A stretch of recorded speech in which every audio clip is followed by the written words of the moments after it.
It has been such a busy day for news, guys. I don't know what happened today, but literally everything has been happening at once. I feel like it's been days and days of only a little bit of news, and then the Avowed. I can't believe it. The Avowed director is leaving Obsidian for Netflix. That's just as bad as going to Google Stadia. I know Obsidian's not in a great place right now, but going to Netflix, that's just terrible. She deserved to be fired after that. We've got a lot of new information on Sweet Baby Inc. That we should be getting a chance to talk about. Stellar Blade. Again, I don't know if we'll get a chance to talk about this, but they officially announced the Stellar Blade sequel, which is really cool, and I'm super excited about. We got the metrics for Doom the Dark Ages. It has 3 million players. Yeah, that's a great metric. Not sale. Who even cares about sales these days, guys? All we care about is players now. We've got SAG-AFTRA going after Fortnite for the AI Darth Vader voice, which, hey, listen, I'm not a big fan of AI, especially being used as a replacement. I think it's one thing for AI to be used as a tool. I think it's a fine tool. But as a replacement, hey, my opinion is not good on that. And we've got the Marathon devs not talking about how the process of their game is going, just that apparently ex-Bungie devs are saying that Marathon leadership was extremely toxic and humiliating to work with. We're not talking about people that currently work there, so they don't really, to be fair, know the state of Bungie today. But a lot of news, a lot of stuff to talk about. And of course, we've got Randy Pitchford shilling $80 games. Not particularly shocking there. We've got a lot to talk about. So, hi guys, welcome to the live stream. Hope you're doing good. We also have a guest today. I know, a rare Varadark guest. Who am I turning into?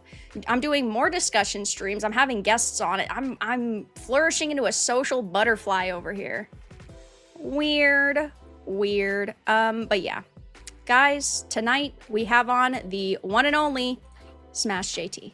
Hey guys, what a weird honor to be one of the special guests for Varadark. We're only missing one person on the stream, Tommy Tallarico. I wasn't gonna go there. You go right out of the gate. Damn. We're only missing one person here. The people in your chat must be like, what the hell is she talking about? Yeah, guys, I've known SmashJT for years and years and years now. You say, well, hold up. The way you say that sounded like a chore. Hold on. Whoa, well, I mean, to be fair. No, let me have it. Go ahead, Mara. I can take it. For the two people in chat who might not know, this is SmashJT. Why don't you tell everyone about yourself? I don't know. I feel like these days my reputation is kind of preceding me. True, there might be like 2 people that don't know. Right. If you don't know me, hello. I'm sure you're going to find out about me someday and form an opinion of whether you love me or hate me. There's very few people in between for whatever reason, but yeah. You need to stop having opinions on the internet. How dare me? But here's the weird thing about it. Doesn't everyone like why am I special? What my opinions don't vary too much from yours. I genuinely have no clue. Like, you are a magnet for the haters, which is just so funny because it's not like you're overtly like political. It's not like you've said anything that's like, oh my god, 98% of people on the planet wouldn't agree with you. You're not saying anything like that, but that's how people on the internet are. But the weird thing about that is because there's such an aura around me, it almost gives the vibe that that's kind of how I am. But no one ever has like any clips of me for anything outrageous ever. I'm like, what, Yeah. where do you get this vibe from? Yeah, I just don't get it. But you're right. If you like Googled your name, if you Googled SmashJT and you didn't know the space at all, it'd be like, oh my God, he was being awful to this woman. What a sexist guy. Oh, he hates women. He hates Yeah. black people. He hates gay people. He hates, I mean, He's just a that's- hater. Exactly. Anything that's not a straight white male, apparently, I hate, according to people that don't like me. So, Well, unfortunately, the people that are part of the Access media, they just want to push that narrative about literally anybody who doesn't share their exact opinions. So I feel it's that way with the majority of the people in the gaming sphere who are like deemed anti-woke or just not on the side of the mainstream. that's fair. That's Which- probably where it comes from then. That's a good Yeah, point. probably. But yeah, hi guys, welcome to the stream. Whoa, we have a new member, SmashJT. Whoa, It's me. It is you. Thank you for I the know that support. guy. I appreciate problem. it. Actually, You know- it's funny when I was like going to the stream to like it, I was like, oh, I thought I was a member. So Yeah, fixed that. well, that's okay. Minimal effort. Thank you for the 8 months. It's dark out. How dark? Varadark. Oh, don't start with the Varadark jokes. Listen, Tebow!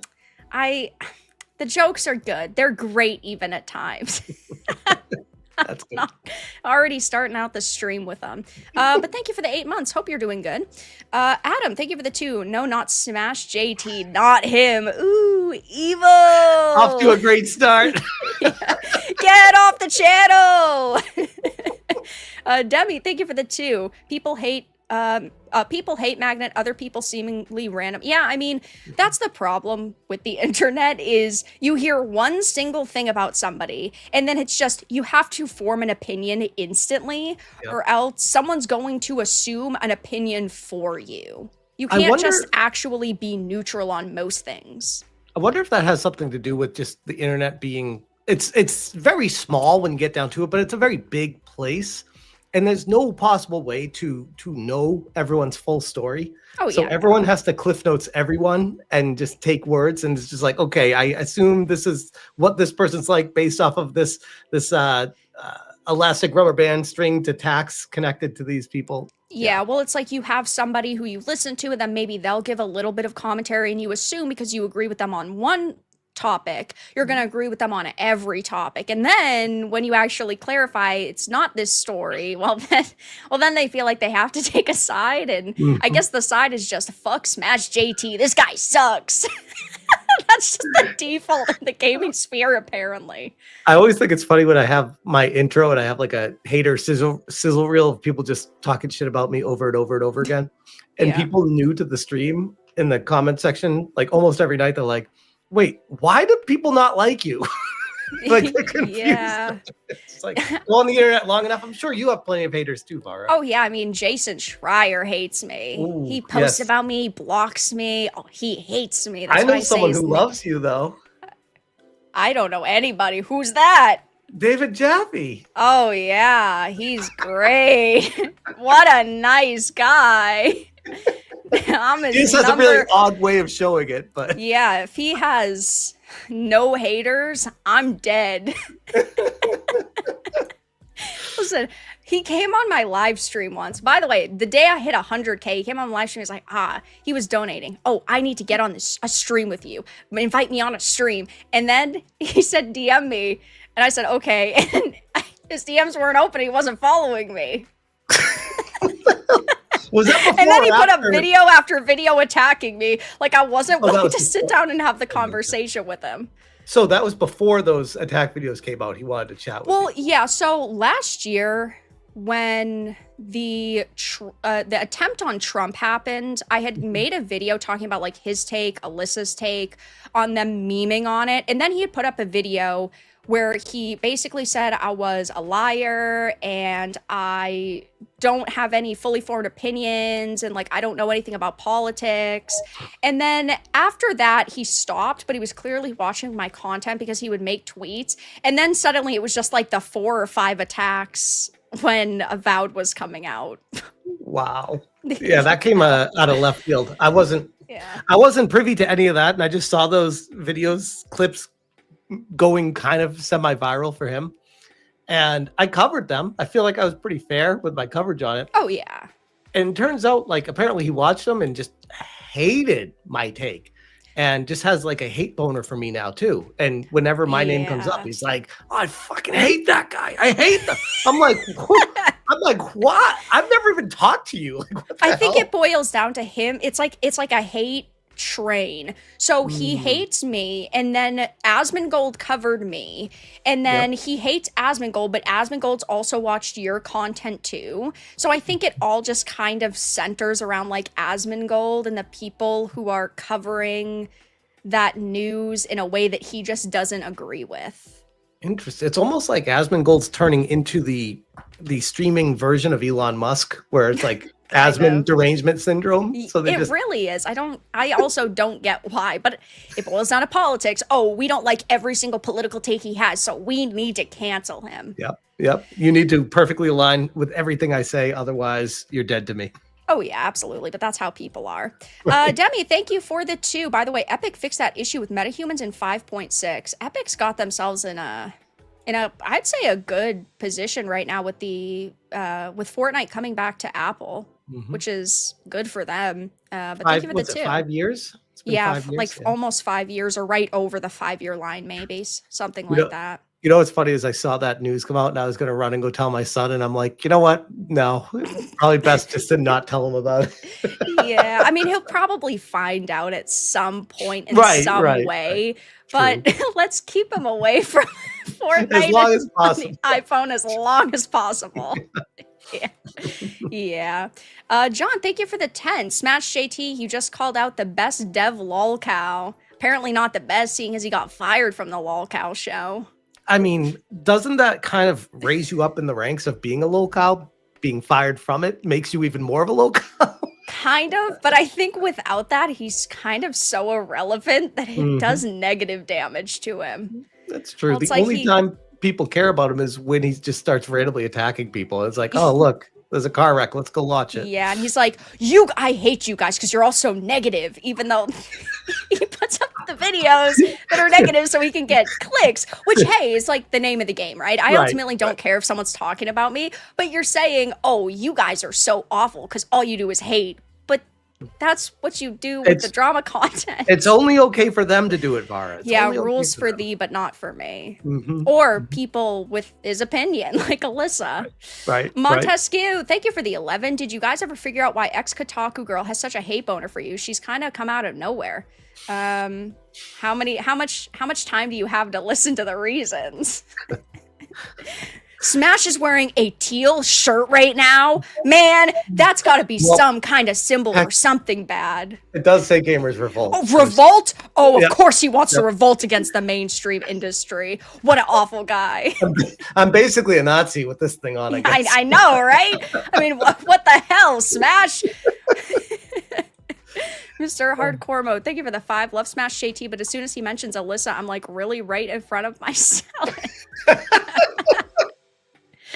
Oh boy. I will say, just to get this off my chest, I have a premonition. I could be completely wrong. I hope I'm right about this, but I feel like we are coming into circling the drain of this lawsuit situation, and it's ramping up as it's going quicker to the end. And I'm hopeful that we are getting close to a conclusion of it.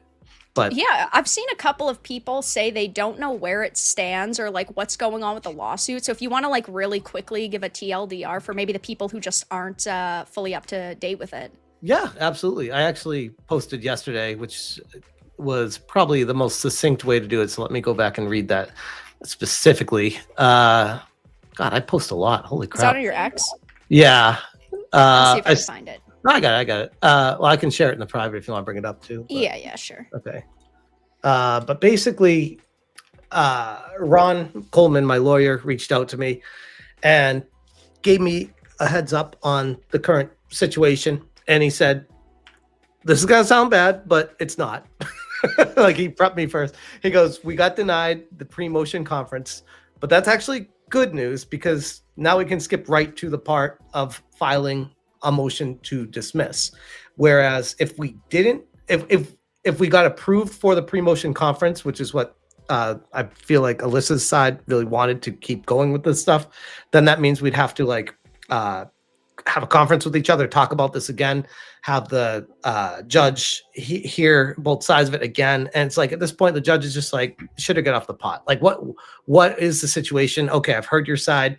And now the judge is saying, Skip, we don't need another conference about this. And I know Ron is going to be sending me the motion to dismiss because he already sent the pre-motion saying this is what we intend to do. Because apparently with how it works with courts, and I'm learning all about this for the first time because I've never been sued before. Well, according to the internet, you're about to have 50 lawsuits on your hands, so you better get used to it. One at a time, people, please.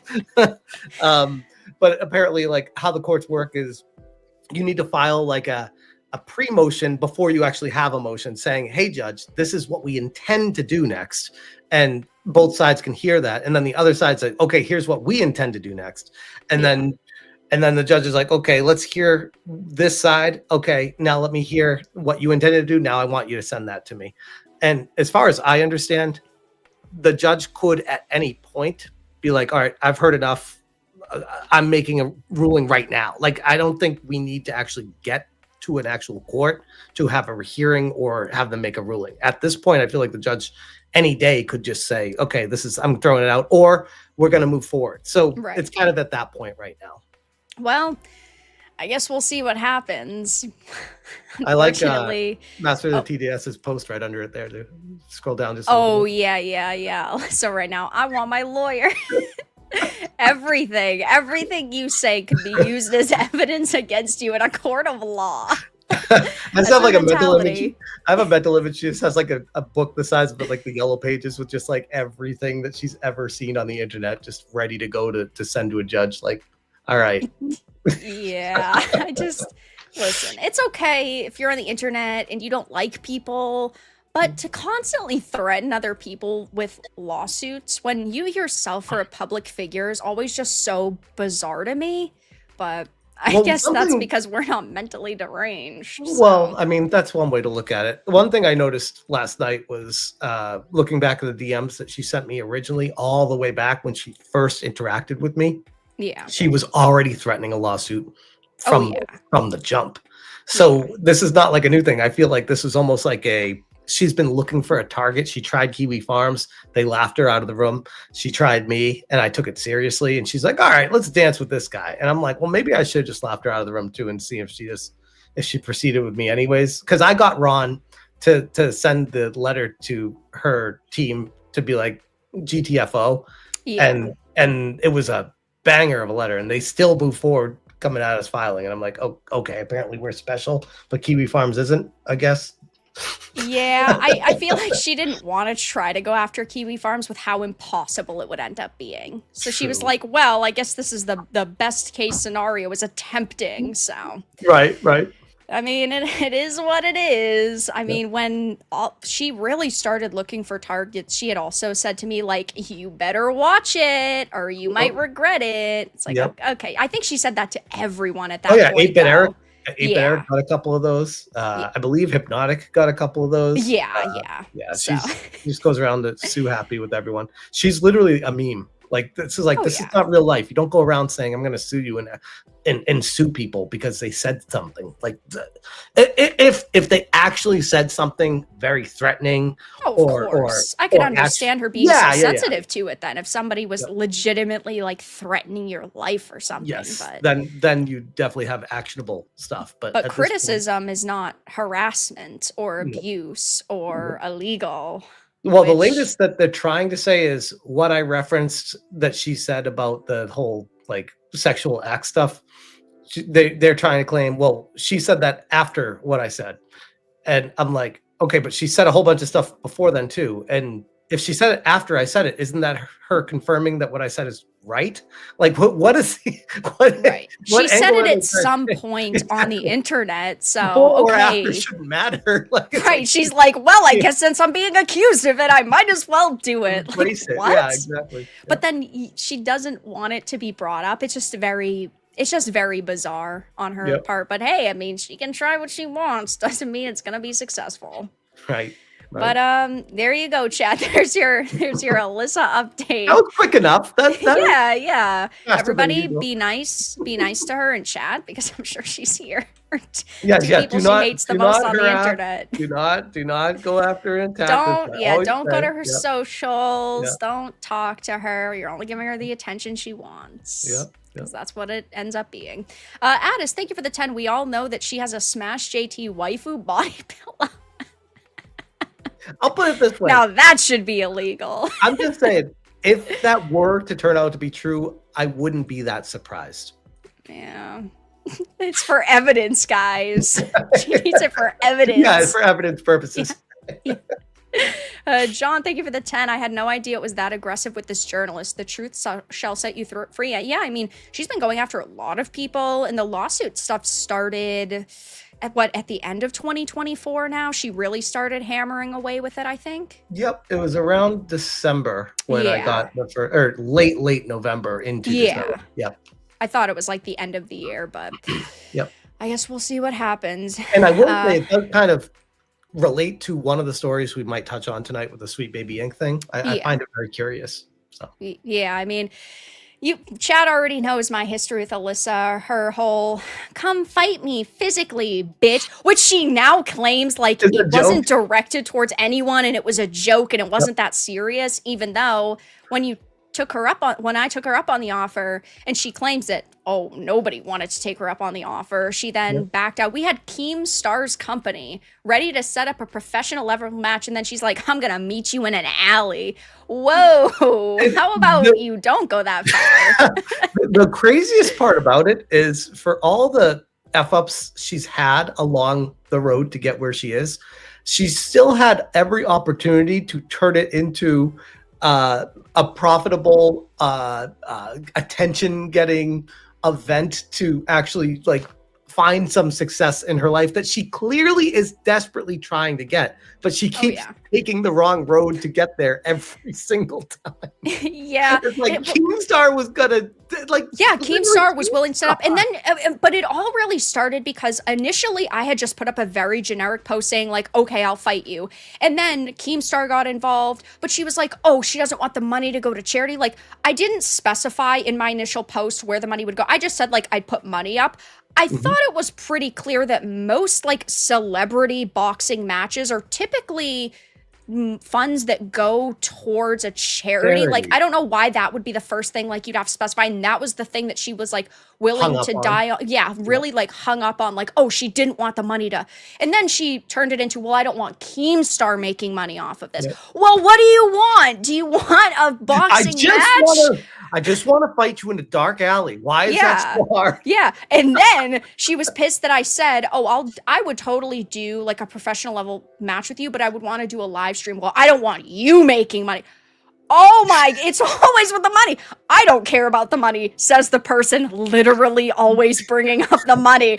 I don't care about it though, guys. I swear. Crying about how expensive it is to live in New York, crying about losing her job, crying about leaky roofs, crying about not having money for anything. Yeah, you're all about the money though. You are. Yeah, I'm the one all about the money, guys. Speaking of money, Brit, thank you for the 50. What a perfect segue. I know, what a perfect one. Remember when we had to wait weeks for a game to be reviewed in a magazine? Back then, some studios like Blizzard and Square were instant buys. However, those days have faded. Now the studios need to earn the money. Saying $80 is a bargain is not doing it for me. I completely agree. I mean, times are very different than they used to be. And when Randy Pitchford say, oh, back in my day, when I was a kid, I had to pay $80 for games. Okay, but times were very different. We're talking about in 98, there were less than 1,000 games that had released a year. In 2024, there was 18,000 games that launched. That's a massive difference. The industry's making $200 billion. Like, you're not gonna make me feel bad for you that you can't charge like $100 for a single title. There's so many counters to that. I don't know if you want me to wait for when we talk about that I'll topic. I'll actually bring it up. I'll bring it up now. So in case you guys didn't see, I put up a video on it today, but somebody had said, Randy, this game better not be $80, talking about Borderlands 4. Don't take that risk. A lot of gamers aren't going to pay $80 and feed this notion of constant increase of the price tag. You are the CEO. You have some say with the price when it comes to your publisher. And his response was completely insulting. A, not my call, and B, if you're a real fan, you'll find a way to make it happen. Holy fuck. My local game store had Starflight for Sega Genesis for $80 and $91 when I was just out of high school working minimum wage at an ice cream parlor in Pismo Beach, and I found a way to make it happen. He just wants to write his biography at this point. I mean, congratulations, Randy. How out of touch do you have to be to write that? Oh yeah, like that's going to get sympathy from people. I mean, what is his net worth now? Infinite billion. I know, it's got to be a lot of money. What is this guy's net worth? I guess the official answer is not enough according to his response here.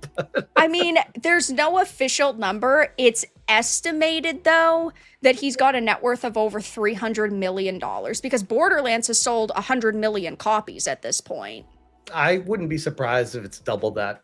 Oh yeah, I really wouldn't be surprised either. Yeah. I mean, I know from 2015 to 2019, he was kind of out of the action because of all of the allegations against him, but he was still making money. It's not like they weren't paying him for that time. Yep. No, he is definitely a we'll say a figure in the industry that will draw attention, not necessarily for the right reasons.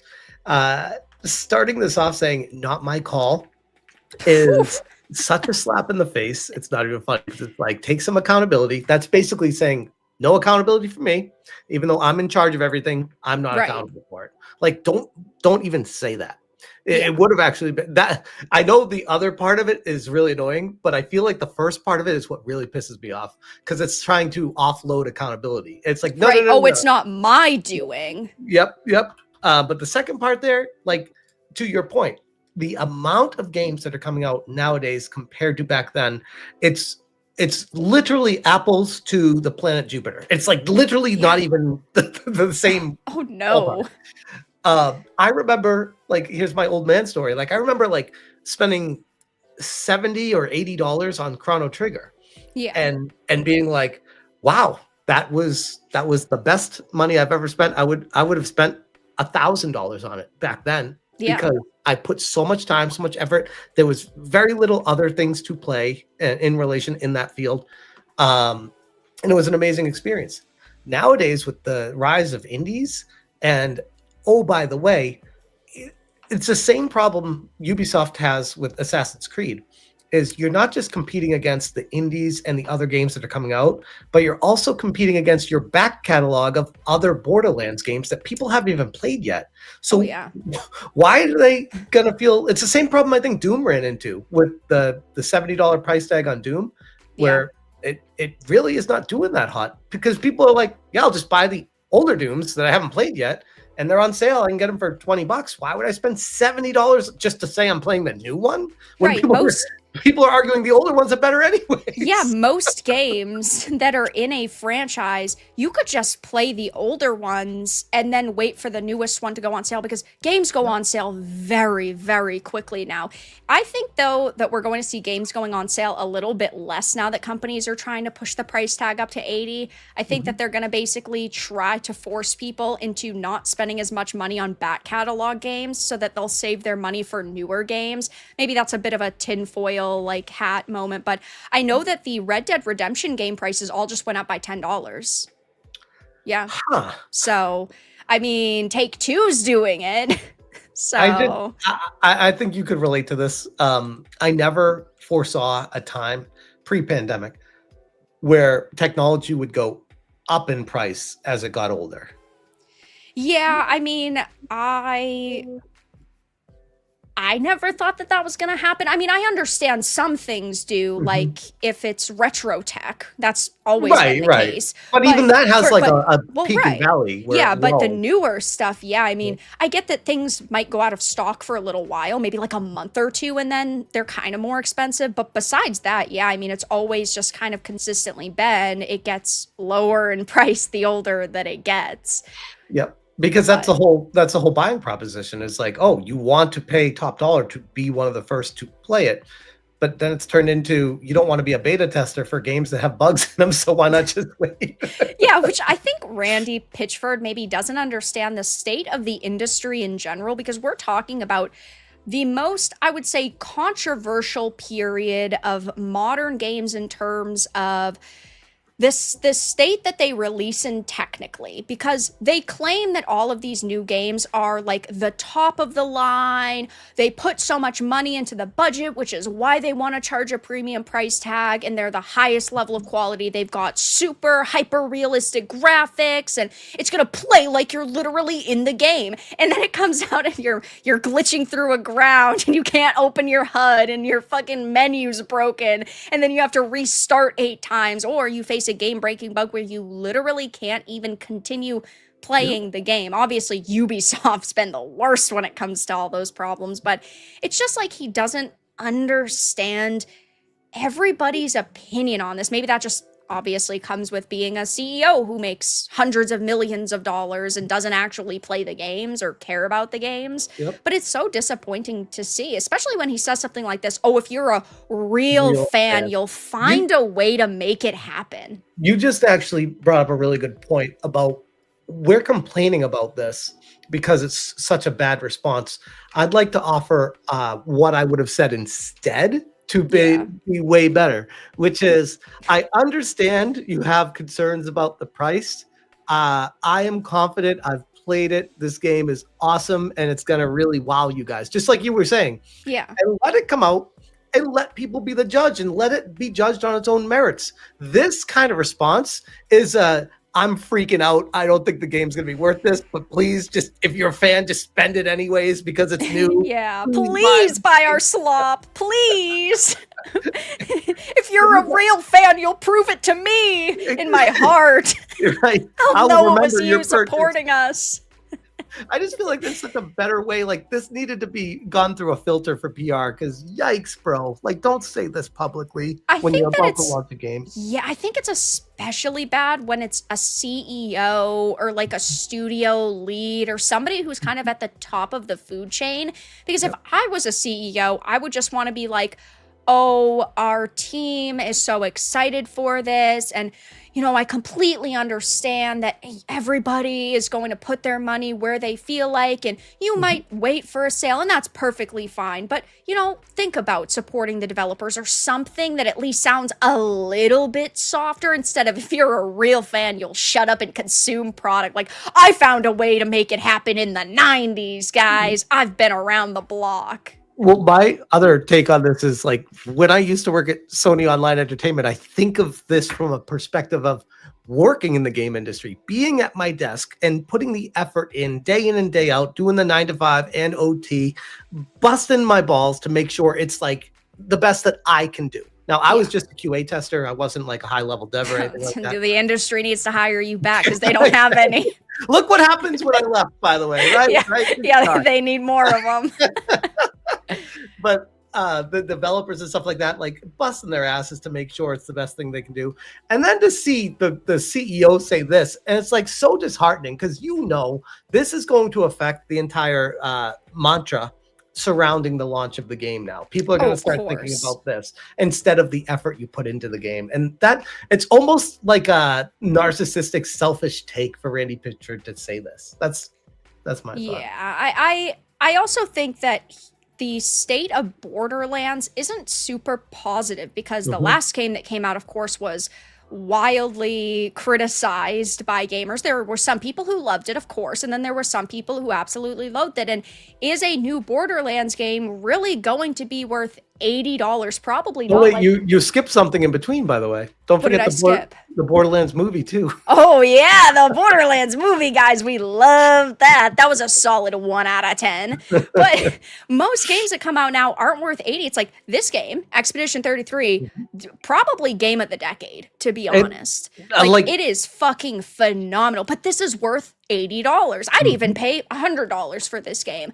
But Borderlands, I don't know what they could change in the franchise to make it this level. And this shit is $50. That's just crazy to me. That's actually, not to sidebar this, but that's a great thing I never even thought of as game of the decade. Like that got me just gears turning when you said that. And I'm just like, my games of the decade right now were Elden Ring and Expedition 33. Well, seeing as I have not played Elden Ring yet, because yeah, I know. People I know. Yeah, People say I need to play it. I know. Have you played Expedition? Any of it? Oh yeah. I love Expedition. I'm just making sure. Oh yeah, no. If you said no to both of them, I think the stream would be over. Yeah, no. Oh god, no. I actually am enjoying my time with Doom right now, but I'm frustrated that I stepped away from Expedition to start playing Doom, and I'm like, I got to get back to Expedition. I like, not that Doom's bad, but I just really love Expedition. And by the way, I've yet to see anyone ever say they don't like Expedition 33. It's one of the most universally accepted games in the gaming community I've ever seen from all sides. Like, everyone loves it. So. Oh yeah, I agree. Mr. Melancholy, thank you for the 2. Randy Pitchford isn't worth the money he's paid. We don't know what he's paid, but he's definitely not worth it. I mean, he's brought so much controversy to that company as well, with all those USB watching the certain adult material. He was watching magic tricks, guys. The pornographic material had girls doing magic tricks. He was researching hard. He was really trying to learn his stuff. He was doing something hard, that's for sure. And then he leaves it at medieval times. I think that might also be like a wild part of it. Like, what? That's crazy. Demi, thank you for the 2. In 1998, a waitress could buy a house in 5 years. Yeah, things are very different. I was born in 98, so I wasn't buying shit. Biggest regret of my fucking life, not buying a house in 98. Wait, you were born in 98? You gotta make me feel like an old man. I was a junior in high school. Yeah, I was born in 98. The end of the year, too. Damn. Oops. Sorry, guys. Sorry. Don't make everybody feel old. Adam, thank you for the 5. Have you 2 seen what Reforging Games said about the price of games? It reminded me, Blizzard, what do you guys not have phones out of touch? I don't know what Reforging Games said. I heard something about that, but that was more what Nintendo said. I didn't hear the Reforging one. Reforging Games. Yeah, I'm not sure about that. Thank you, Adam, though, for the 5. While Smash looks. Minimal effort. Thank you for the 2. Screw AAA pricing. Plenty of old and indie games. Oh, yeah, and there are tons of games that are launching at $50 that have been phenomenal. Like, I know Split Fiction is really loved. I haven't played it yet, but that came out. Of course, Expedition 33 came out. Split Fiction is awesome. I played that. Yeah, I've heard really good things about it. I just haven't gotten a chance to play it. I also don't know people, though, so you should do a stream with someone. Like, I did streaming with Hypnotic, and we both like streamed it and played it together. You should find like a stream buddy and do it. That would be cool. Yeah. Britt, thank you for the 20. The industry needs to go back to small, passionate studios. When they get any bigger than Arrowhead, it feels like they lose focus. Oh, yeah. Helldivers 2 was also, 50? Just an opinion from someone that has also been saving the world for 40 years. Thank you for the 20. And yeah, I mean, I completely agree. The industry needs to go back to smaller, passionate studios, because when you have a smaller group of people, people's voices typically don't get completely overshadowed. It's like with Rocksteady, that was heartbreaking to me. But with Rocksteady, the co-founder was basically pushed out when he didn't like the direction that they were taking Kill the Justice League in. And we see the state of Rocksteady now. I mean, it's basically dead at this point. Yep. Although they don't have no one to blame but themselves. But anyway, no. Oh, Reforged Gaming said, hot take, I would rather get unfiltered honesty and a raw response than the typical corpo speak, HR approved nothing statements. I mean, okay, so this is the thing. I don't mind when people that are higher ups at companies like share their own opinions, but the problem is that they're going so far off the beaten path with a response like this that it's so insulting to your customer base. Like, if he had just said, I completely get that people aren't going to always be able to pay 80, you know, the industry has been this way for a long time, and it's not like this is a far-fetched price. That, at least that would have been a little bit more understandable. But, oh, I found a way to make it happen, and you should too. It's just so awful. I'll tell you, they're kind of putting themselves between a rock and a hard place trying to raise prices right now, because if you look across the board at pretty much every major game studio, save for Square Enix right now, on their financials, well, save for Ubisoft and Square Enix, I should say. Yeah. Their financials are through the roof, hitting new highs. Nintendo, EA, Take-Two, all hitting new highs. Sony, Microsoft, all hitting new highs. And they're raising the price at the same time. How are you supposed to express that to your customer base, saying, yeah, prices are really getting out of control, guys. We need to jack the prices up $20 a pop, as your stock is hitting a new all-time high? You are telling people they need to start paying 20 to 25% more for a game. It's like, how about you don't just keep rewarding the shareholders and you support your customers that are purchasing your product? How about that? Because something tells me more people than ever are buying games now. That's the other thing people forget about.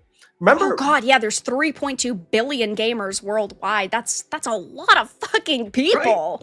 Right? And I don't know what you started gaming on. If you were born in 98, did you played a lot of old school tech. So you remember N64? The N64 and the SNES were like my two main consoles I started with. Okay, good. Yeah. Okay, so that's a good like barometer for like the million sales mark. Yeah. Like if you saw like 1 million sales on like an N64 game, that was like, holy shit, this is a roaring success. Yeah. Now, this day and age, 1 million is considered for AAA a massive failure. Yeah. So expectations are through the roof because they're selling so many more to so many people. So of course the price can stay the same, because literally they didn't have digital downloads back in the day. They didn't have the ability to just transfer things to your console. Now you can get things way cheaper, and 10 to 20 to 30 times the amount of people buying your games. You should be lowering the prices to 40 to $50, not raising them to 80 and 90 while your stocks are hitting all-time highs. It is the easiest argument to knock down. Anytime someone wants 100%. Anytime someone's like, no, they need to raise. No, I'm like, give me that argument. I'll knock that down. Oh yeah, well, it's like, as you've said, physical media is dying, so they don't have to worry about producing, storing, or shipping the numbers they used to. And of course, physical media is unfortunately inevitably declining. There used to be far less people buying and playing games and ultimately making games, but there's 3.2 billion gamers worldwide.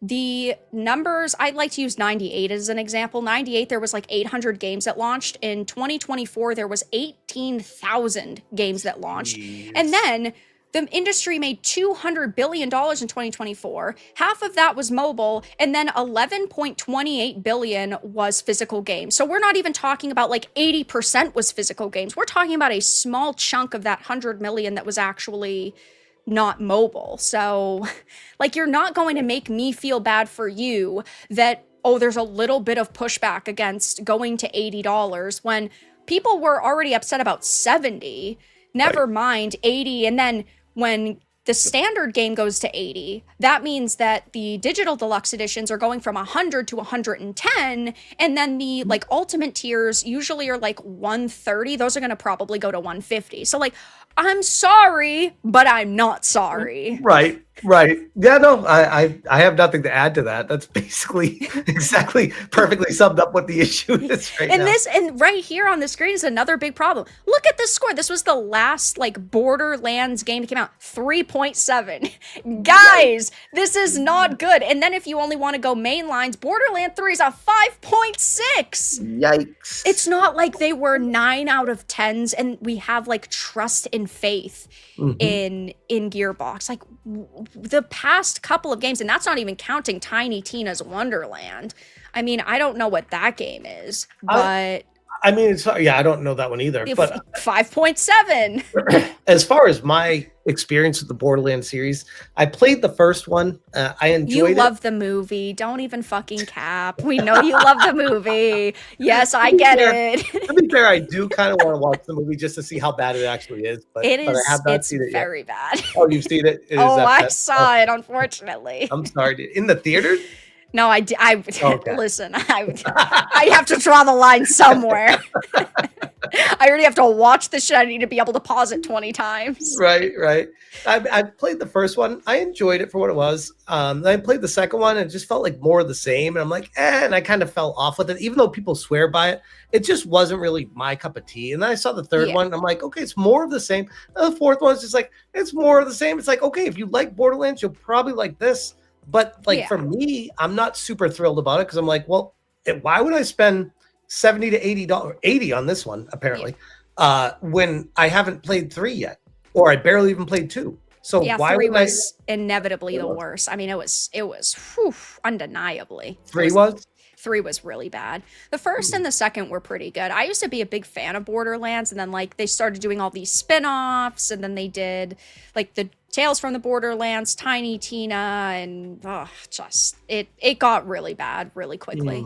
Yeah, I feel like it's one of those, the property kind of blew up and they were like, time to cash in and break this up into everything and put it everywhere. It's like, it never was. I never fell in love with the world of Borderlands like that, which I'm sure some people did, but. Oh yeah. What's the development time on Borderlands 4? It's got to be 5 years, right? 7 years is when they announced it. 7 years ago. Wow. And that was a year ago. So I guess 8 years. And that's when they announced it. That doesn't mean they weren't working on it before they announced it too. So. They love to say, no, we didn't start developing the game till years later. But right. Okay, guys, surely. Sure. Yeah, definitely. It makes me so sad to see so many beloved franchises be ruined, but it's happened to so many franchises now. It's that we become so like desensitized to good franchises being killed off. And I hope that's not going to be the case with Borderlands 4. I hope it comes out. I hope it's worth the $80. Hell, I hope after I play it, I'm like, wow, this was worthy of $100. But that's probably not what's going to happen. Well, I feel like game series have the whole mantra of you either die the hero or live long enough to become the villain. It's like every game series has that. It's like if it just lasts long enough. The only exceptions are probably like Nintendo properties. Yeah. These developers and these studios, they just become so unintentional with the content they're creating because they see moneymakers. So they're like, oh, we're going to churn out all of these spin-offs and we're going to churn out all of these like reboots instead of just mainline entries that people actually wanted. It's like with the Game of Thrones shows that they're doing. They've got 4 spin-offs that are in the works, but yet they rushed the ending to get done the main franchise. Like, why wouldn't you then put that money into the main series that people love? Well, it's because the producers wanted to go and make a Star Wars trilogy that they never made, but that's a problem. It's like, I get that when you make another show, actors are cheaper and production costs are lower, but also if you can make so much money from just making a good product instead of rushing the end of Game of Thrones, why wouldn't you then just make the good product? And in the gaming industry, it's like with Borderlands, they've done 4 spin-offs since Borderlands 3. Maybe it's time to actually go back to the drawing board. Yep. Again, nothing to add. I agree. It comes down to greed, I guess, would be the only thing I'd add to that. But yeah, no, I mean, I don't really think that there is really that much to add ultimately, because unfortunately, I mean, as far as my experience with the Game of Thrones, it was very bad timing for that series because, for me, because it came out when my son was born and we started watching it, and then it was just, they start getting older towards season 3 and season 4. I'm like, we can't, he keeps walking to the room during, I'm like, we can't watch this with kids. So I'm like, Yeah. someday we'll come back to it and watch it, but I only got to like season 2 or 3 with it. Yeah. Mark of Reality, thank you for the 5. I have a hard time believing that they got George R. R. Martin to work on a bunch of spin-offs expecting low quality. I don't think that he really worked on them. I think that he just showed up on set one day, took a few pictures and selfies with the cast, and maybe he gave a little bit of input. But even, I think it was at season 5 of the main show, he said like he was practically hands-off, and now he's claiming he's writing, guys. I've been waiting half my fucking life for Winds of Winter. It's literally been half my life since it was supposed to come out. I don't want to fucking talk. I was going to ask you, I'm like, isn't he writing a book right now, supposedly? And here you go with it. So you know all about it. It's been being written for half of my life since I was a teenager. Jeez. Well, same with Elder Scrolls 6. I mean, Skyrim came out half my life ago. I almost feel like that book from George R. R. Martin is literally the literature equivalent to GTA 6. Yeah, what's going to come out first, guys? GTA 6, Winds of Winter, Elder Scrolls 6 we could maybe throw into the mix. Right. What else can we throw in there? Oh, Half-Life 3. That's a good one. Which is rumored, by the way, to be in a state of playability that might be announced this summer, supposedly. So I guess we'll see. X to doubt. I mean, how many times have we heard that rumor? So. Oh yeah, we've heard it so many times. Portal 3, yeah. Mike, thank you for the 2. I'm happy Brothers in Arms is dead because Gearbox sucks. Yeah, modern day Gearbox does suck, but most modern game companies just kind of suck now. Pepper, thank you for the 10. The pre-sequel and Wonderlands were terrible, and BL3 went full activist. They don't have the talent left at Gearbox to go back to what worked. Yeah, I mean, just because a studio made something previously that was good doesn't mean that they're able to make something good now, because those people aren't there anymore. I was gonna say, all too often the talented developers are not paid what they're worth, and they leave to start their own studio. See Expedition 33 and Sandfall. I was bored at Ubisoft, guys. I'm gonna be a fucking Chad and go and make Expedition 33. Right, because they won't let me do it here. Yeah. But yeah, that's like what the industry's turned into. I feel like it's become a greed industry. It always has been. Gaming has never been properly educated with business. It's all just people want to make as much money as possible up top, and all too often the people up top don't even play video games. They just want to squeeze what they can out of it. Yes, fellow gamers, I do love video games, making money off of them. I love our latest title. You should play our latest title. Yeah, it's always the same. It's like there's like a space for them to copy and paste the name, and then it's like, yes, I love this game. I have played so much of it so far. I can't wait. That guy's never picked up a controller in his life. Right. Yeah. King, thank you for the 199. And Raptor, thank you for the 5. 1 word, 4 letters. I have no idea what that means, and I have no idea what this means either. Fucking holla. Oos. Apparently he's not beating meat. He's just punching knuckles this time. Man. Thank you for the donos. He's a regular on my streams. Shout out to King of the Monsters. Yeah, he's been around here too. Thank you, guys. Okay. Speaking of people leaving studios to go work at another studio, going to work for Netflix games is like the equivalent of, yeah, I'm going to work at Google Stadia. Yes. Have you seen the post I put out on Twitter on this, by the way? I'll put it in the private. Not okay, cool. Yeah, I was gonna say I don't think that I have it. I'd pulled up some of your posts, but it's like you post a lot, so I do. I was bound to miss some.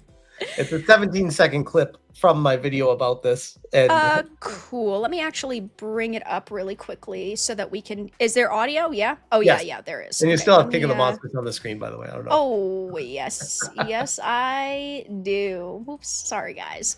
Let me bring this up. But why don't you start giving your kind of opinion on it? So yeah, I kind of knew this was going to be happening just based off of a source that I had who told me that they worked at Obsidian, and they told me internally while the game was in development, while Avowed was being created, that the overall mantra of inside the studio was the game is is good.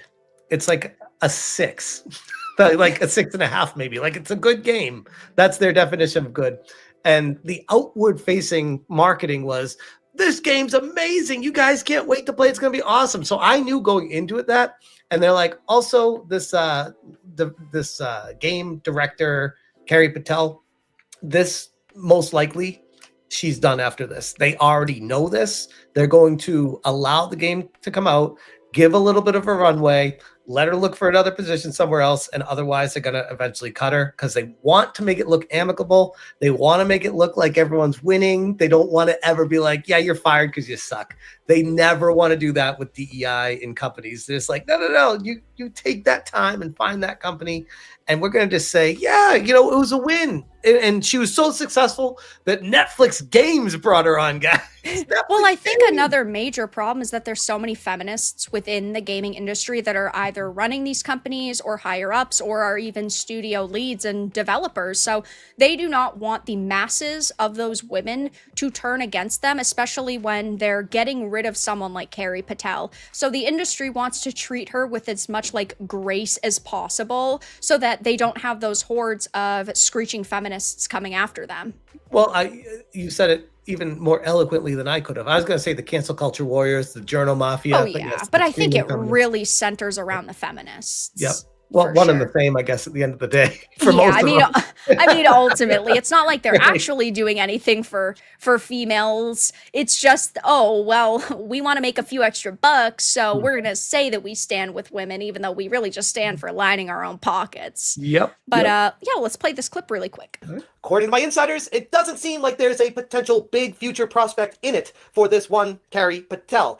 And that's really all I'm allowed to say at this point because it doesn't give too much away. But at the same time, I think even Obsidian is realizing that they made a grave error in putting this person in charge. Yeah, definitely. And that was almost 4 months ago. Yeah. I said 3 months ago. That they said that 4 months ago to me. They're like, this person, they're gonna be working their way out of the company. And here it is, came to fruition. All my fake sources, guys. Once again, come on, can you stop relying on these fake sources just to put out a clickbait video, man? Yeah, super clickbaity.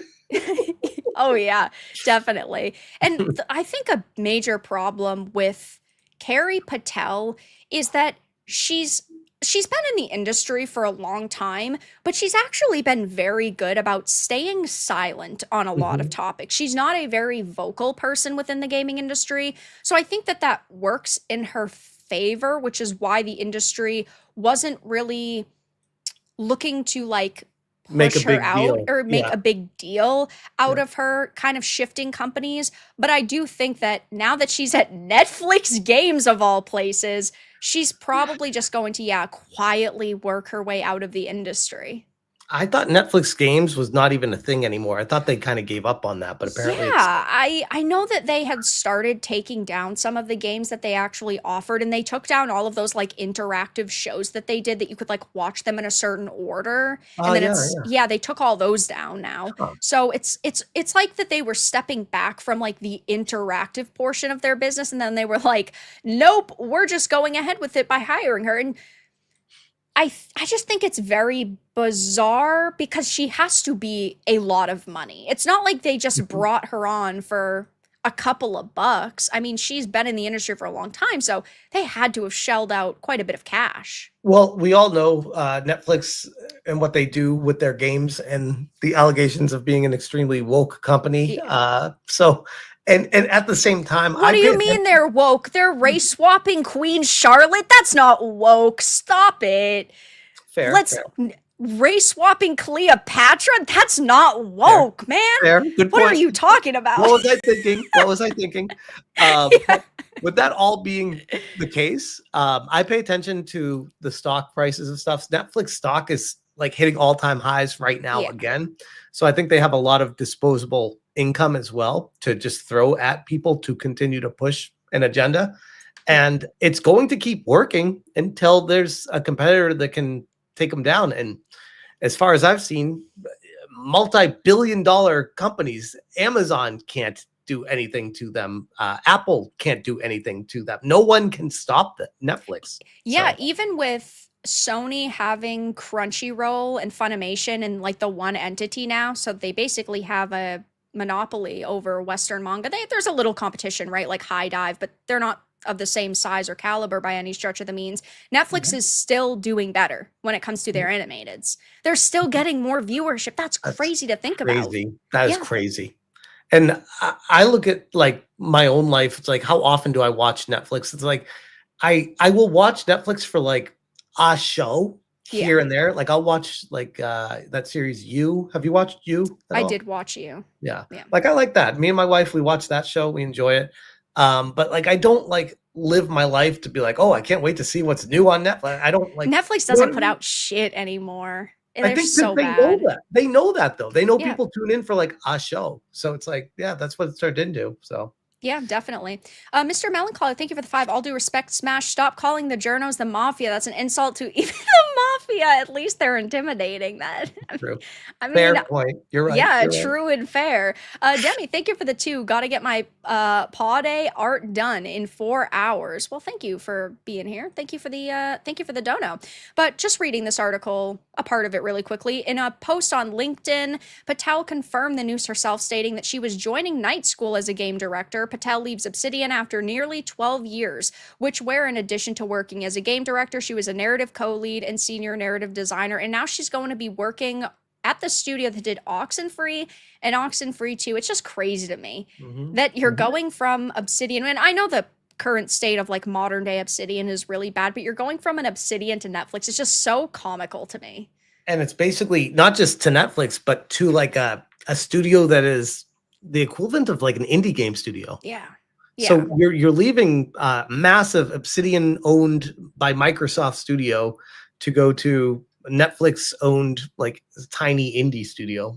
I don't know if that's a big, and you were the director of a game, by the way. Oh yeah. I mean, Avowed was supposed to be really big. Avowed was supposed to be like a next flagship for like Microsoft. And then it came out and nothing. I think there was a lot of talk about how the scope of Avowed changed during the development process, which is normal for games to go through that. But like it was supposed to be like online multiplayer potentially, which is why people in the towns don't walk around. They all stand in the same spot.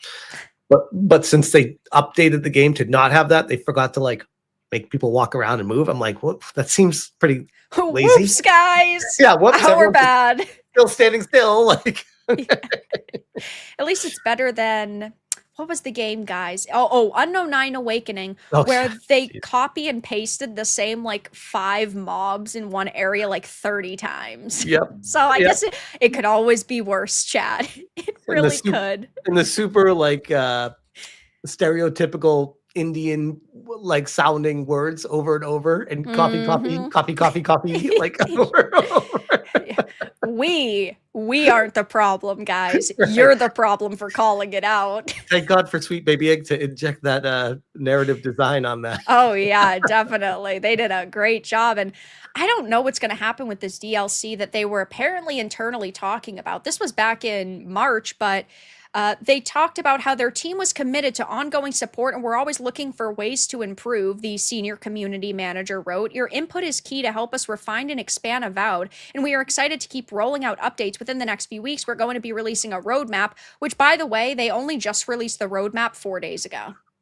So at the same time that she's leaving, conveniently. Yeah, too. they released the roadmap 4 days ago, and that's 3 months after they said that they were going to be announcing it. So they're a little behind schedule, and they haven't officially announced a DLC or anything yet.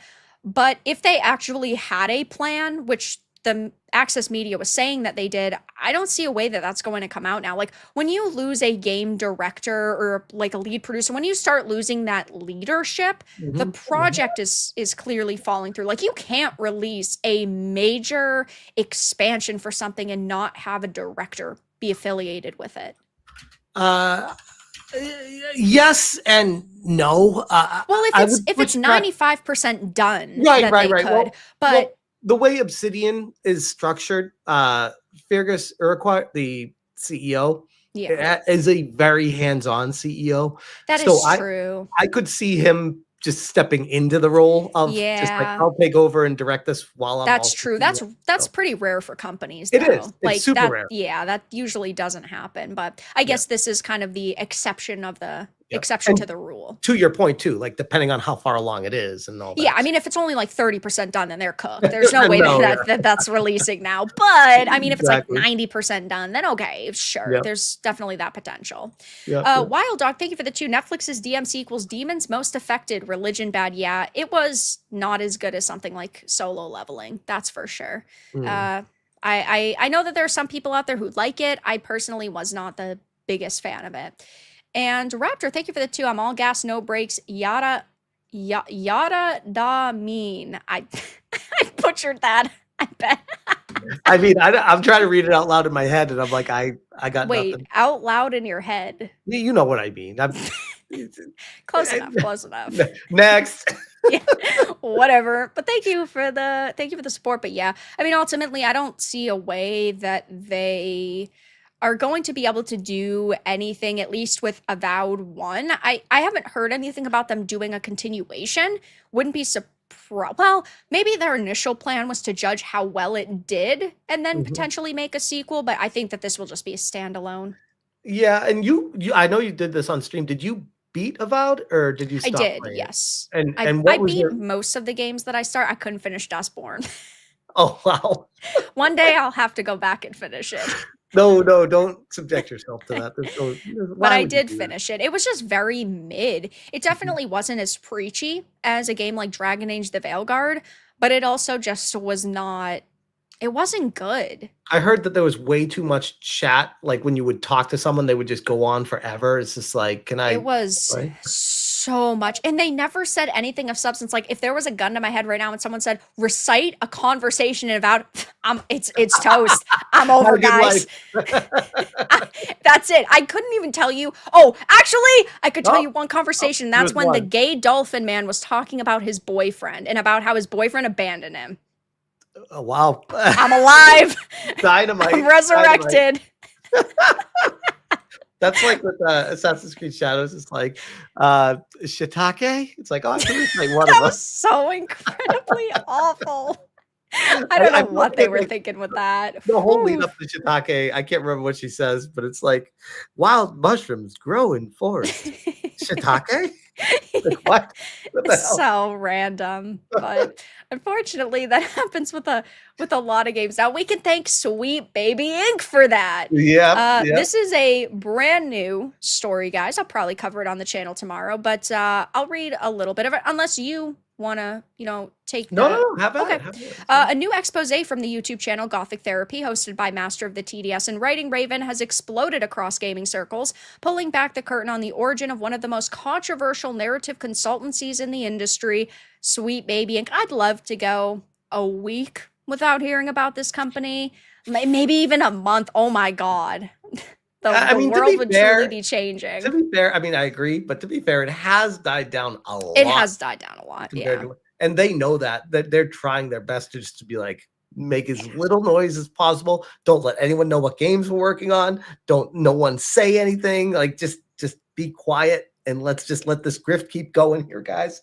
Don't screw it up. Well, yeah, because look at every time they post or every time something's found out about them, they are absolutely annihilated by gamers. And it's not even just like the right anymore, people they've deemed the right. It's everybody will talk about it. Even if the left individuals who support them, they think that defending them is going to work. All it's really doing is bringing more attention to it, which is not what they want.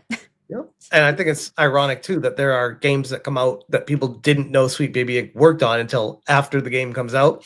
And it's like the game fails. It's like, well, I mean, now it's not even like a cancel campaign. Your game sucks and it can't even survive on its own without people talking about you. Like it's just not good. Exactly. It says the Sweet Baby Inc. claims that it was founded in 2018 by Kim Belair, Dave Bedard, and Adriana McGilvery. I think that's how you say it. Three friends with a dream of reforming game narratives. Ah, yes, guys. That's definitely a worthy cause for sure. The press-friendly origin story of Sweet Baby Inc. has been repeated in interviews, panels, and keynotes for years. Well, yeah, because of course they want to make it seem like a black woman founded this narrative consultancy company because she just wanted to change the way that people like her were perceived in the video game industry. And It's I want to oh yeah, let me interrupt real quick. I yeah, want to make sure people understand just how big of a deal this story is. Like, I know we talk about Sweet Baby Inc. a lot, like making fun of them. Like, this is the first like Sweet Baby Inc. find that is actually getting to a very serious, oh shit, this is why it is what it is. And here's the actual beginning of it. And this is why they've been trying so hard to hide everything from people. But yeah. continue. I just want to make sure we emphasize, like, we're not Oh just yeah, reading this as like a, I don't mean that you are. I don't want people in the yeah. chat to think that we're just reading through this as like a regular news story. It's like, this is a big one. Like, this is a really big story.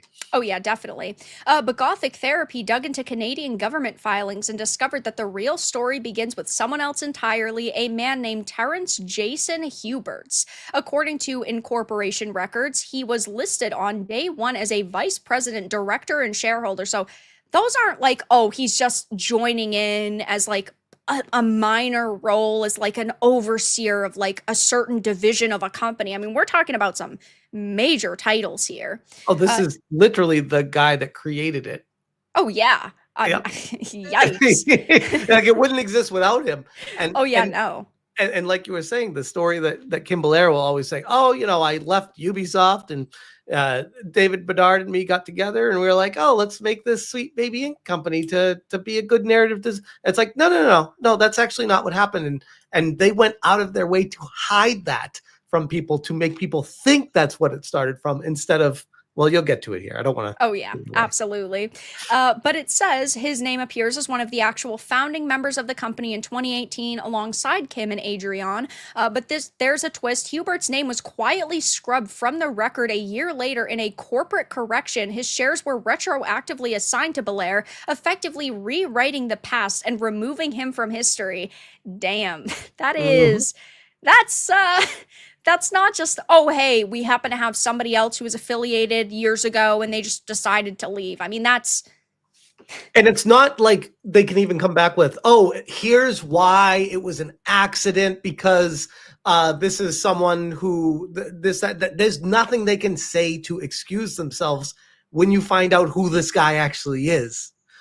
But continue. Yep.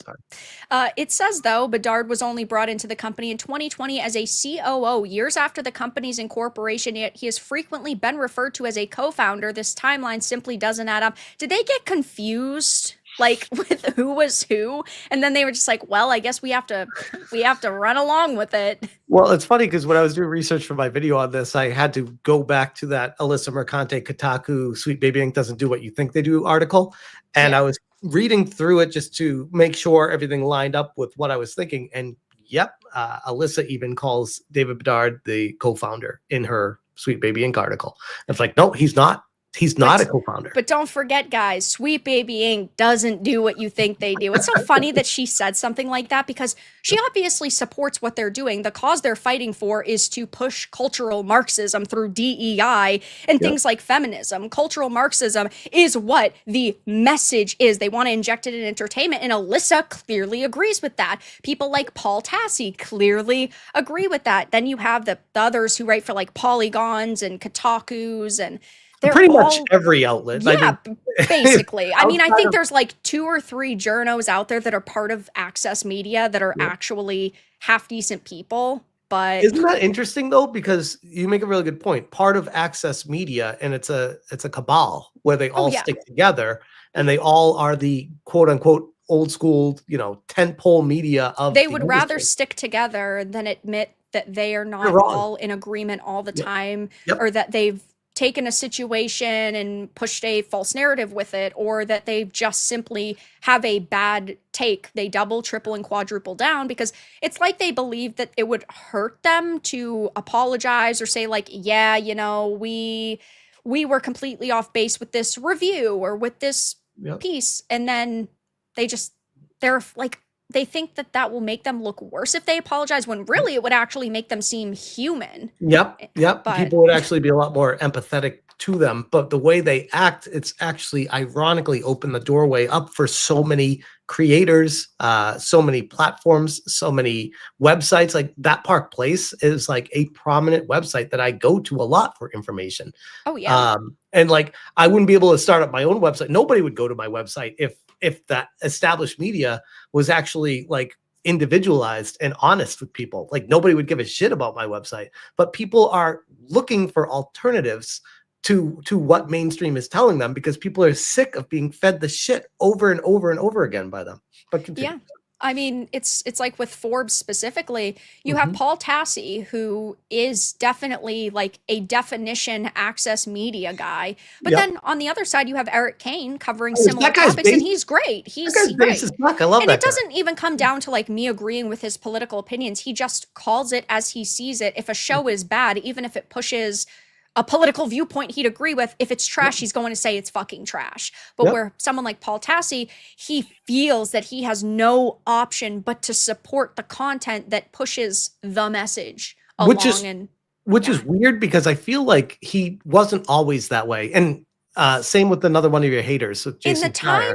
In the time that I've known both of them, Mhm. they've both just fucking sucked. Well, to be fair, I feel like I've known of them for like since way back, like when Jason Schreier was early Kotaku days. Yeah. And Paul Tassi, like I'm talking Guys, like, I'm an OG gamer gator, even though I was 14. right. But these people, I mean, I wouldn't call them based ever, but I feel like they were more grounded with their approach as opposed to They had making a foot sure- in reality. Yes. And now it's just whatever the message is. That's what the dynamic of their article and story is just make sure ultimately you're focused on pushing the message, and the story is always a side to that, which is That's weird. Jason Schreier in a fucking Yep. nutshell. Yep. He doesn't like me. I don't like him. That's okay. He doesn't like- I'm Continuing blocked- on, though. I'm blocked by him too. So he doesn't Yeah. like you more than me, probably based off what you said, but Yeah, I've been blocked probably a year after I started this fucking channel. Wow. Me, 19-year-old, sitting here playing video games. Jason Schreier blocks me. Okay, Wow. man. It says, though, on May 21st, 2018, from a single Montreal condo unit, 2 companies were incorporated by him. One was a numbered company, which was quietly dissolved in 2021. The other, Sweet Baby Inc. Same man, same condo, same day. He was hoping to have blizzard parties in this condo. He thought to himself, yeah, Sweet Baby, that sounds like a crazy time. One was discarded, the other grew into a media darling, helping shape AAA games under the guise of narrative justice. Yet the man who started it all completely gone. No website mention, no interviews, no social presence, no credit. Gothic Therapy calls it what it appears to be erasure. The deeper therapy dug into this person, the stranger things became. There's no LinkedIn, no public records, no explanation for why a co-founder would be wiped from existence. But then came a potential clue. In the late 80s, a man named Terry Hubert served as a member of British Columbia's Legislative Assembly and Minister of Parks. In his sparse interviews from that time, he publicly mentioned having a son named Jason. That name match isn't trivial, neither is what came next. Gothic Therapy uncovered that one of Terrence's companies listed a business address as 475 Elgin Street in Ottawa, while Terry Hubert's, years later, operated a veterinary clinic at 475 Broadmead Village in Victoria, 2 entirely different cities, but the same sweet number, 475. This sounds like tinfoil conspiracy theory Right? shit, even though it isn't. I swear, like this is like the plot line to a really good movie. Yeah. Yeah. Like one number, Yep. one man, erased. Yep. What happens next? And then you have fucking Liam Neeson in a fucking car. A couple I will find explosions. Yeah. I will find you. It's coming, guys. Netflix adaptation. I'd watch it. Just saying. Next episode of X-Files. Right. In 1989, as Minister of Parks, he authored a government policy framework that outlined how private contractors could be embedded within public systems quietly, efficiently, and without public scrutiny. All the things that Sweet Baby Inc. can't seem to do anymore. Right? They got Right. away with it for years, though. Nobody was paying attention to Sweet Baby. Isn't it curious? It was one of those situations where the more people dug, the more they lashed out at people. Like, think about it from, I don't know about your interactions with them, but my experience, I've had Chris Kindred called my old job, called me a racist and all these awful things they left on the voicemail there that one of my old coworkers told me about. And we had a good chuckle about that. But then after that, we have Alyssa Mercante running full defense for them. And now I'm being sued by her. And I'm like, there's just a lot of just clues of coercion and a cabal of people working together. Well, don't also forget about Black Girl Gamers. I remember and Black Girl Gamers had started going after people, and Alyssa was very friendly with them. And didn't they also threaten to sue? They threatened to sue That Park Place. Oh, That Park Place. That's what it was. Yeah. And that's actually where I first heard about Ron Coleman. Funny how small the world is when you get down to it. Yep. But yeah, it's just a very odd coincidence of a lot of people going out of their way above and beyond to protect the secret from getting out. It's almost curious, as if they don't want people to know the reality and the truth behind Sweet Baby Inc. But continue, sorry. Of course they don't. It says, though, if he is the same man or the son of that man, then Gothic Therapy alleges Sweet Baby Inc. may have been structured from the beginning to operate similarly as an embedded narrative force within gaming companies, a consultancy with a mission not just to tell stories, but to control them. I mean, it seems that, that's what they've wanted. Even Kim Belair has said in the past that she wants to basically have Sweet Baby operate in the shadows. Yep. It's not a coincidence, in my opinion. Oh, it's all alleged, though. Don't sue me. Allegedly. I don't want to be the next SmashJT over here. Got 8 lawsuits against me. I feel like a couple more lawsuits, I can be a rapper and start rapping about it. Probably. If this is the same man, then Sweet Baby Inc. wasn't built to tell stories. Nobody at this company can tell stories. So if they were built to tell stories, I don't know what their plan was. I don't think they've ever told a good story in their life. These people can't even form fucking tweets that are half decent. Right. Regardless, though, Master of the TDS said in the video it was created by the Canadian government from day one, structured by an insider, disguised as a consultancy used to control the narrative. Same things happened with other games, like Dustborn, for example. That got a lot of funding, but it was, at the end of the day, government-funded propaganda. It's like with that, I believe it was called Cat Park, that interactive experience. Yep, that was funded. We've seen even Homeland Security funded articles and websites in the past beg for money because they're going under, but they have put up anti-gamer propaganda. Well, I was going to say real quick, this is why it's really frustrating to see this happen. It's why gamers are standing up against it, because we all see that these entities are trying to use gaming as a form of media to manipulate the public thought. They want to be Big Brother. Right. And it's not even tinfoil hat at this point. Like, if you asked me this a few years ago, I'd laugh at myself for saying this. But the more I've looked into it, the more I'm like, no, they see this as an opportunity to try to mold and shape the mind of kids and change how people think about things, to enable maybe Marxism, communism, breaking down capitalism. It's just a very weird approach that they've been taking. And there's too many coincidences to ignore it at this point. And to your point on Red Thread Games with Dustborn, like the problem that I have with these and Cat Park and all these other ones is they don't even care if the game sells. They are paid up front, and everyone's paid, so they can do whatever the hell they want with the game, and they have no motivation to put a good story together, to put passion into the product. It's just like, just get something out and make sure it has the message in it. That's all they care about. Oh yeah, definitely. I mean, That's not how business works.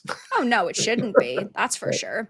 Kamachi, thank you for the 4.99. They're a-holes. Some of us knew we did, but no one believed us until they were revealed in their destruction. Now Karma finally delivered the divine blow. Yeah, I mean, Sweet Baby Inc. was around significantly longer than games like Alan Wake 2, but Alan Wake 2, Suicide Squad Kill the Justice League, those are the games that people really started paying attention to their presence, even though they had been around for like years and years prior. Which it's good that we're calling them out now, but they did do a lot of damage in that time frame. There is a concern. I've talked to many developers over the past few months specifically about the direction the game industry is going and the networks that have been created over the past few years because of the pandemic, and how the propaganda has spread and the mind virus has gotten into a lot of these employees, that if you bring one of these bad apples into your company, they will try to spread it to everyone else there. Oh, so absolutely. The hiring process has become a big pain in the ass. You need to vet the network, not just is this person capable, but the network that this person's connected to see what type of person they are. And that's a step of hiring that I never, because I used to do recruiting in the game industry after I worked at Sony. And that was something that never even entered my mind back then. That was 20 years ago, 16 years ago. But still, nowadays it's very different. Yeah, now you have a string of people who ultimately just want to join the industry to try to control the culture. That's what they are worried about. I mean, they infiltrate, they obliterate, and then I suppose they think that one day they'll profit off of it. But I don't think that most of these people realized how gamers will ultimately defend their culture, and gamers will defend their space. I mean, I do believe that gaming can be for everyone, but the problem is that they don't actually believe that. They were welcomed into the space because we actually aren't racist, sexist, fucking bigots. And look at what they've done when they actually were welcomed in, even by just that sliver. They've infiltrated, their propaganda has spread, and now you can't even get us, well, maybe you get like one or two good games a year that are like mind-blowingly amazing. Otherwise, you have to scan every product. You have to investigate every single product. I mean, I was doing that for years before even Sweet Baby Inc. with censorship in games, because censorship has become so prevalent. And now you have to, for censorship, you have to for the political message that they're trying to spread. And unfortunately, there's so many of these people now that almost every game has some questionable element that's a part of it. Yep. Yeah. But continuing on, it says, following the video's release, Gothic Therapy sent a formal request to the British Columbia Legislative Assembly asking for his full legal name. The response, they couldn't confirm it. Whew, that is not a good look for Sweet Baby, that's for sure. Nope. Because candidates are not required to use their legal names on ballots or in parliamentary documents, the assembly could neither confirm nor deny whether Terry Huberts was short for Terrence Jason Huberts. In the other words of Gothic Therapy, the truth was never meant to be found, but we found it anyway. And even more chilling is that they discovered that Sweet Baby Inc. registered a second business alias, Designed Sweet Baby, on the exact same day as the original filing. It has no public use, no branding, and no clear purpose. I feel like that was a backup, potentially, like a backup entity, but I mean, yeah, it was basically like if Sweet Baby Inc. had any issues or run-ins or problems or had to dissolve, they'd have a life raft to be like, oh, well, this is actually the other entity we're going to be using now too. So. Oh yeah, for sure. The theory is that, yeah, it was a lifeboat identity, a backup plan in case the first brand faced collapse. Yeah, I mean, I think that is pretty obvious, but definitely very important to point out. And think about how thought out this all was, by the way. Oh yeah, they had a web of plans and backup plans and different things that they could ultimately do if one plan failed. Yep. And at this point, Kim Belair was still working at Ubisoft, so she was hoping to leave and then be able to start a empire, I guess. That's the part of the story that I'm very curious about is, did this politician guy like headhunt her and find her and kind of draw her away from Ubisoft, or did she leave on her own and then just stumble into it? Like I'm very curious how this connection got made. If they were looking for a black woman to work, and they're like, well, Ubisoft is here. It's a game company. It's in our backyard. We're in Montreal. We can just kind of find someone here and recruit them away potentially.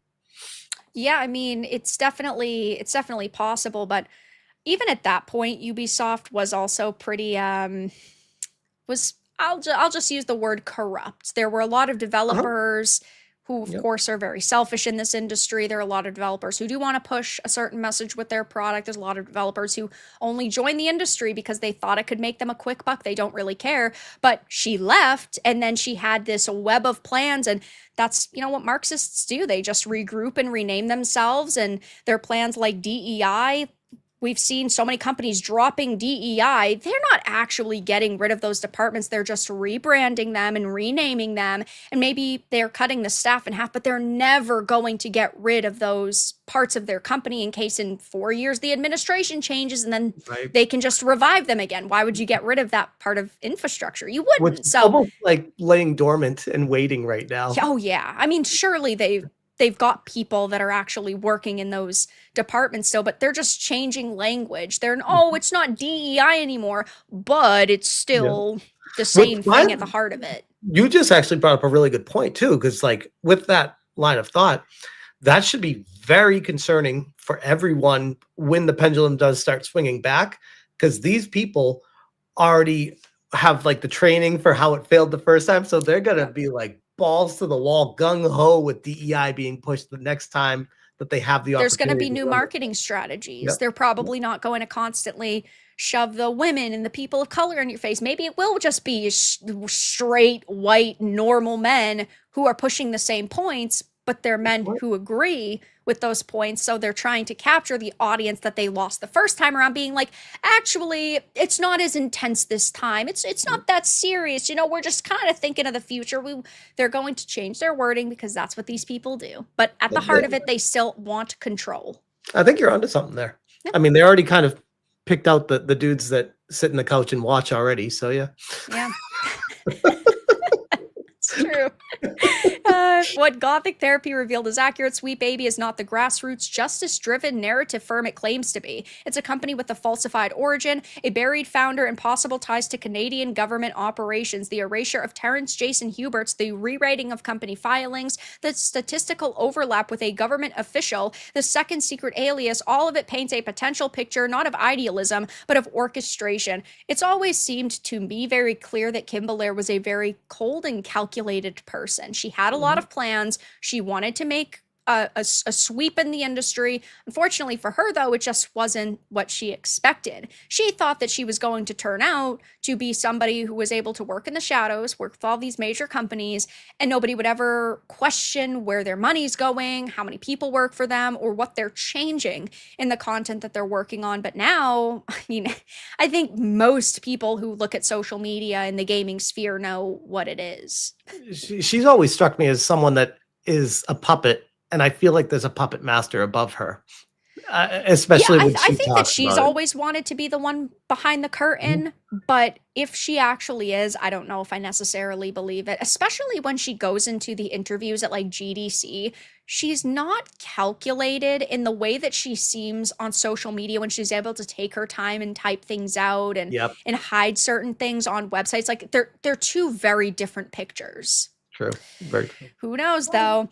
But people have speculated that Sweet Baby Inc. might be receiving government funding, Master of the TDS said. But if this connection is real, then the company wasn't just funded by the Canadian government. It was built by a former government official from the very beginning. And when the truth threatened the image, they rewrote it. Not because it didn't matter, Writing Raven added, but because it mattered too much to let you see it. It's always interesting when a company does something like this and they don't want you to know what the actual truth is, because they know that it would completely change your image of them. That right there is the dinger, at least for me. Oh, if they're just such a good company filled with actual people who cared and they're passionate, why not just tell the truth from the first place? That right there is the true evil in all of this. When they know that if they get exposed that it all comes crumbling down, then they know what they're doing is inherently flawed and not wanted. Like that is true evil, trying to insidiously hide that from people. Oh, absolutely. And this is just an issue we see in the gaming industry in general now is that there's no transparency. I get that you can't always give everybody all your financial information and tell us exactly to the number how many copies of a game sold, but there is a difference between players and copies sold or units sold. There is a difference between, oh, we've worked on all of these games doing X, Y, or Z, and oh, hey, we just worked on this game, but don't pay attention to it. Yep. But speaking of units sold. Hey, it's me. Hey, it is you. Have you played the Dark Ages at Yes, I am currently playing it. It took me away from Expedition 33. Don't. I know. I know. It's I know. not worth it. No. I know. But now I'm kind of like, I think because I've taken like a few days off from streaming gaming. Last time I streamed was, I think, Thursday or Friday of last week. I think Friday last week. But either way, I think the next time I go back, it's going to be Expedition 33. But not that this is bad, by the way. I'm enjoying it. It's just. Yeah, I gave it a 6. It's definitely a very weak link in the Doom franchise. It's fun. It's not as good as the other modern games, though, like 2016 and Eternal. It wasn't terrible. It didn't feel like it was worth the price by any stretch of the means, which is so sad. Which actually, that brings up a good point, though. If this was priced relative to Expedition, $50, yeah, worth if it was, so would that change your review score on it? Like, do you? Oh, absolutely. Do you add? So you do add in the price to the review. I do score. consider the price. Yeah, I mean, I purchased the $100 edition. I didn't really count that though. I just said, oh, let's say I spent 70 standard because I'm a content creator, right? I'm buying the $100 edition so that I can stream it the couple days early. But for $70, it is not worth the price. And I do think that when there are so many games, like, I mentioned there's 18,000 games that released in 2024, people do have to be intentional with what they're spending money on. And obviously, if the price of games go up to $80, $90, $100, my opinion would change drastically. But I don't think that most games are worth the full price tag. And if this did come out at 50, my opinion would be very different because I think that it's still not as good as something like Expedition 33. But I think that the content that you're getting would be a better bang for your buck. No, I fully agree with that. That was kind of my thought process on it as well when I was talking about it in my video the other day.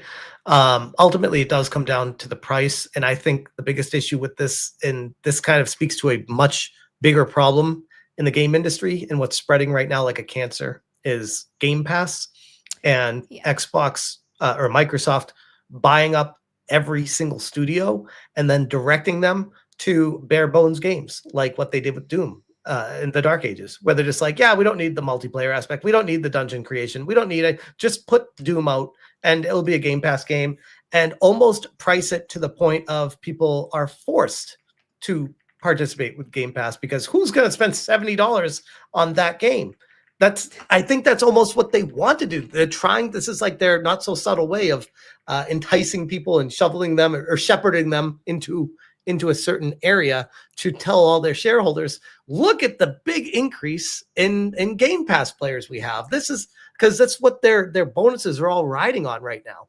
And I feel like ultimately that is a house of cards that will crash down very, very poorly. And we're already seeing the beginnings of it with Doom the Dark Ages, where it feels like they could have done more with the game. And they're like, why bother? Just put it out and put it on Game Pass because people will play it there. Yeah, I mean, I definitely agree with everything you're saying. I think that Game Pass is generally good for the average customer. I don't think that it is bad. I do think that it is bad in general for the industry. Unfortunately, there are a lot of developers who don't really make anything off of it. Of course, they're getting funds up front so they can finish their game, which is good because half these games would probably be shelved if they weren't getting that funding. But another major thing with the player count is that if you look at Steam, Doom is not doing good right now. It is a fraction of what even something like Eternal was. And I do think that that is important, but a way that I believe Microsoft is trying to, in part, kind of control the PC narrative is with something like Xbox Play Anywhere.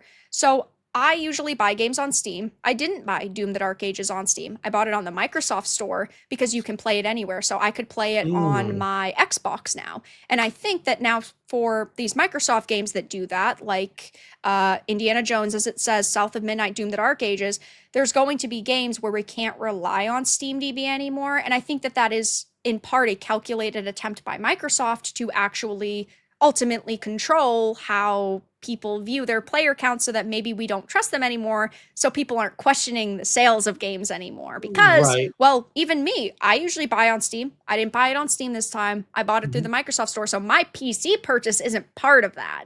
That's interesting. That's interesting, because they do want to get rid of, I think it was Ubisoft initially that was trying to make a push for Steam to get rid of the ability to have Steam charts track that stuff, because Ubisoft wanted that gone. I mean, they Gee whiz, I wonder why. Right, shocker, right? Because they want less transparency, because they know, as far as marketing a game is concerned, specifically to the audience, gamers are very they rely on other gamers. I don't want to say like move as a pack, but if if they're a very game community is driven. there you go. That's a good way to put it. And if a game is getting shit on and it's like, oh, no one's even playing this game, that's not going to motivate someone to be like, well, I'm going to go play. I mean, you get some wokies will say that, but they never actually go buy it and play it. So these companies want to remove the ability for people to say, oh, it's not doing well on Steam charts, because that way more people will just buy it blindly than knowing it's not doing well. Absolutely. Another thing that I thought was funny earlier was this, by the way. You're going to be able to buy Mycopunk, I think that's how you say it, for you and 3 of your friends for the price of 1 copy of Borderlands 4, and that's Devolver Digital. But that also is the case with something like Doom the Dark Ages. You can, for $70, right? It's a fine game. I don't think that Dark Ages is worth $70, but look at all of these other games that you could buy instead if you wanted to monetarily, and then you just play something like Doom on Game Pass. So companies like Microsoft, see the backlash to higher prices, and then they go, well, we'll just put it on Game Pass, or we'll just try to give it to you that way. By the way, there's Xbox Play Anywhere, and they're being very specific now about the way that they're marketing games like Doom, because they are understanding of the backlash that they're facing, but they constantly plaster Game Pass everywhere, instead of, by the way, this is a $70 game, and soon a game like Doom would probably be $80.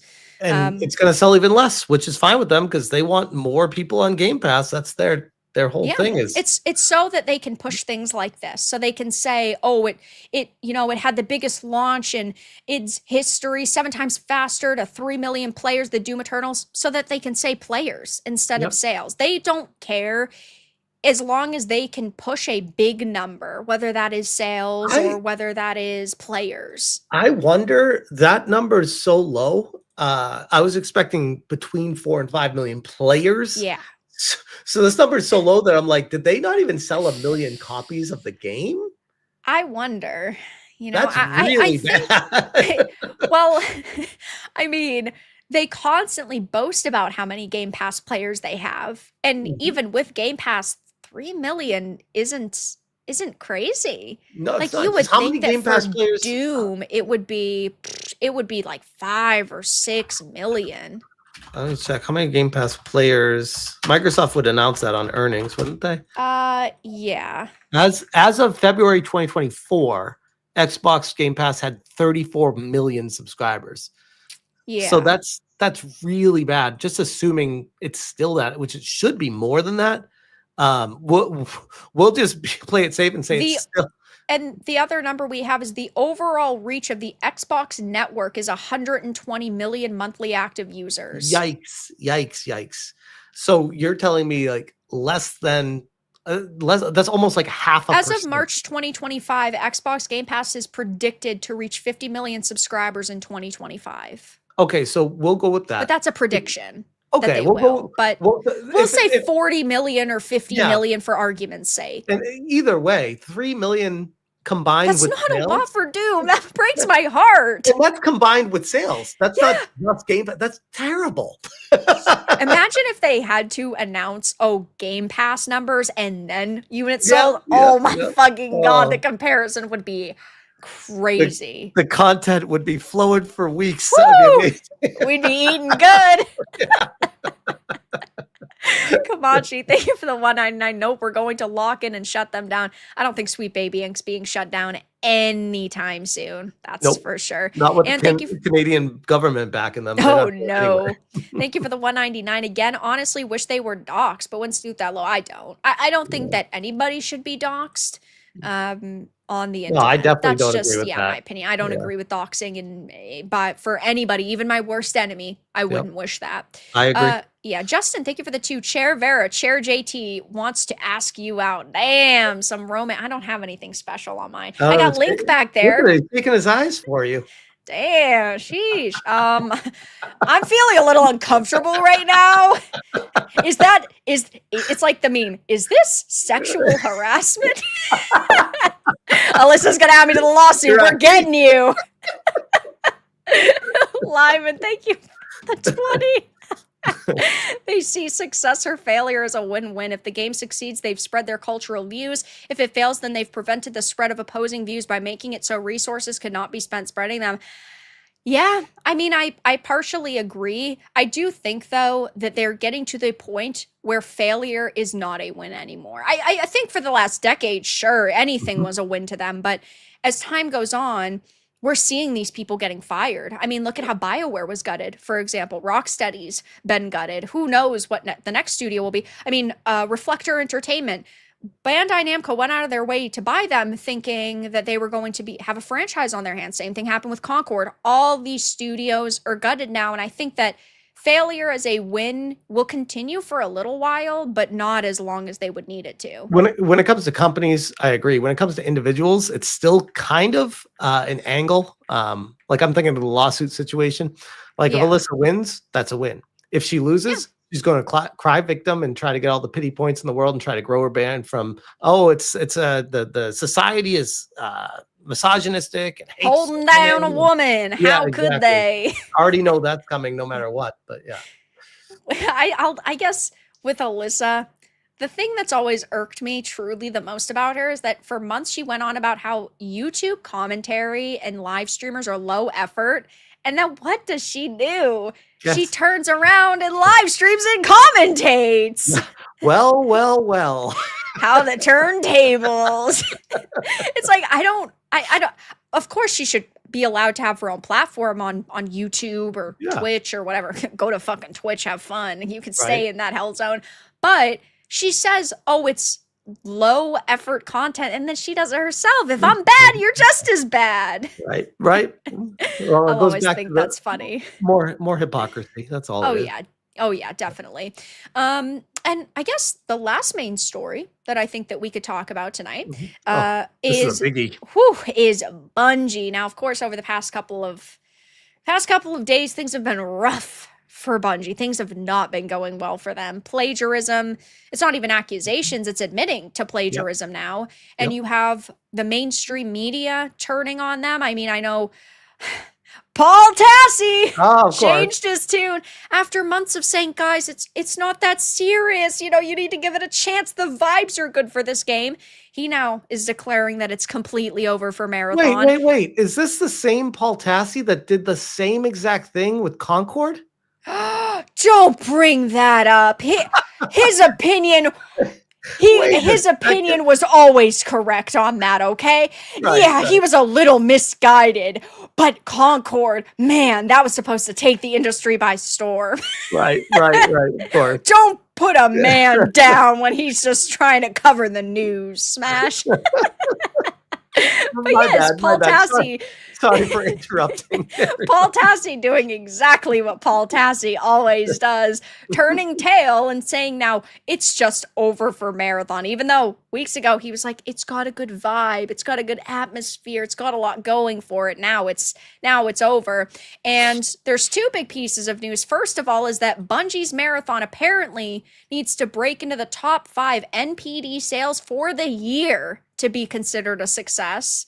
So they need to make an absolute banger, and I don't particularly see how that's going to happen now. Even without the controversy, I don't know if that was going to happen. It never was. I don't know why they went away from what Marathon originally was and how it was like a sci-fi. It was supposed to be a competitor to something like a System Shock. I'll never understand them going in this direction. I mean, ultimately, sure, they just wanted name recognition. But even with that, I don't think that Marathon could be like a top 5 seller for a year. I just don't see the strength there that apparently Bungie sees. And now, whoops, unfortunately for Bungie, they've got ex-developers coming out saying that the Marathon leadership was extremely toxic and humiliating to work with. And Bungie leadership needs to be gutted completely. You know, this story was just waiting to drop, by the way. After what happened, of course. This is always the story that comes out after what happened. Oh yeah. I mean, it's the classic, these people want attention and they believe that they have a story. It says a former Bungie developer says Marathon leadership was extremely toxic and humiliating, calling for a complete overhaul of studio leadership as the studio faces heavy criticism and ongoing morale issues. My problem is that we've got all of these developers now blaming the Bungie leadership, saying, oh, it's their fault this game came out and was bad. They ignored our requests for things like PvE. Sure, let's say for argument's sake that Bungie did that, because Bungie's a shitty company. Bungie is not a good company. It's not ran by good people that actually care about video games, so I don't want to give them any credit. But let's say Bungie was kind of rushing them along, saying you have to meet this deadline, we'll put PvE on the back burner. You guys are still the ones who plagiarized. You guys are still the ones that came up with bad character designs. You guys were the ones that still came up with bad level designs. You guys were the ones who still came up with a bad story. So sure, Bungie trash, but you also trash. Right. It does not make you like pure. You don't get purified by saying that someone else. Yeah, exactly. Yeah. We're not talking about one side clearly being in the right. And yeah, I'm not sitting here saying that there was no toxicity at Bungie and, oh, they didn't actually humiliate developers, because I wasn't there. I don't know. Maybe somebody was actually in a very bad situation with Bungie leadership. But it's just very telling that the story is coming out now when everybody's listening to Bungie news and looking to pile on to this company. Yep. And as far as the ongoing morale issues of the company, I think that's to be expected, at least from the outside looking in. I don't know if they saw it coming, because I feel like they, as in the art director that caused this entire shit show, is trying to say it was like, oh, it's this unnamed masked employee from before. They're not here anymore. I'm just the guy that was in charge of approving everything, and I didn't know they stole it all. Meanwhile, he's following the person that did all the art on X and never interacted with them. Like, the Access Media doesn't want to bring that up. I don't know if you've noticed in all these articles, they refuse to say that. I have not seen a single Access Media article that has said that there were team members that actually followed that account. Yep. I feel like that would be actual journalism, to do some investigating. What? I know. That's crazy. I know. What the fuck do you expect from these people? I feel like that's an important detail for people to know. I feel like you should share that with people. Bunchie's just down on their luck right now. That would only hurt them more. Exactly. But I feel like with that art director, I could only imagine, like, I'm putting myself in the shoes of going to work there and having this controversy. Like, I'd be floored. I'd be like, how many years and effort have I put into this game every day coming in? Because even though, yes, you're getting paid and sure, it's your job, you have a certain pride in what you do. Yeah. And to see someone else screw it up for everyone, it's just like, I would be completely demoralized. I could only imagine. It's tough for the 5 people that are working there who are actually passionate people. But the problem is that the other people that work there, the other developers, they're not good at their job. So sure, 5 people might be amazing creators, whether they're level designers or testers or whatever, those 5 people get my sympathy, I suppose, but it doesn't change the overall picture. No, which does suck for them, but it goes to show though how plagiarism destroys not just a game or a person, but it can have the effect of destroying an entire organization. I wouldn't be surprised if we look back 3 years from now and Bungie is dissolved. I wouldn't be surprised. And what was it, 3.6 billion that Sony paid for it? Sony's gonna make their money back one of these days, guys. Jeez. I mean, I don't know if you got big into Destiny.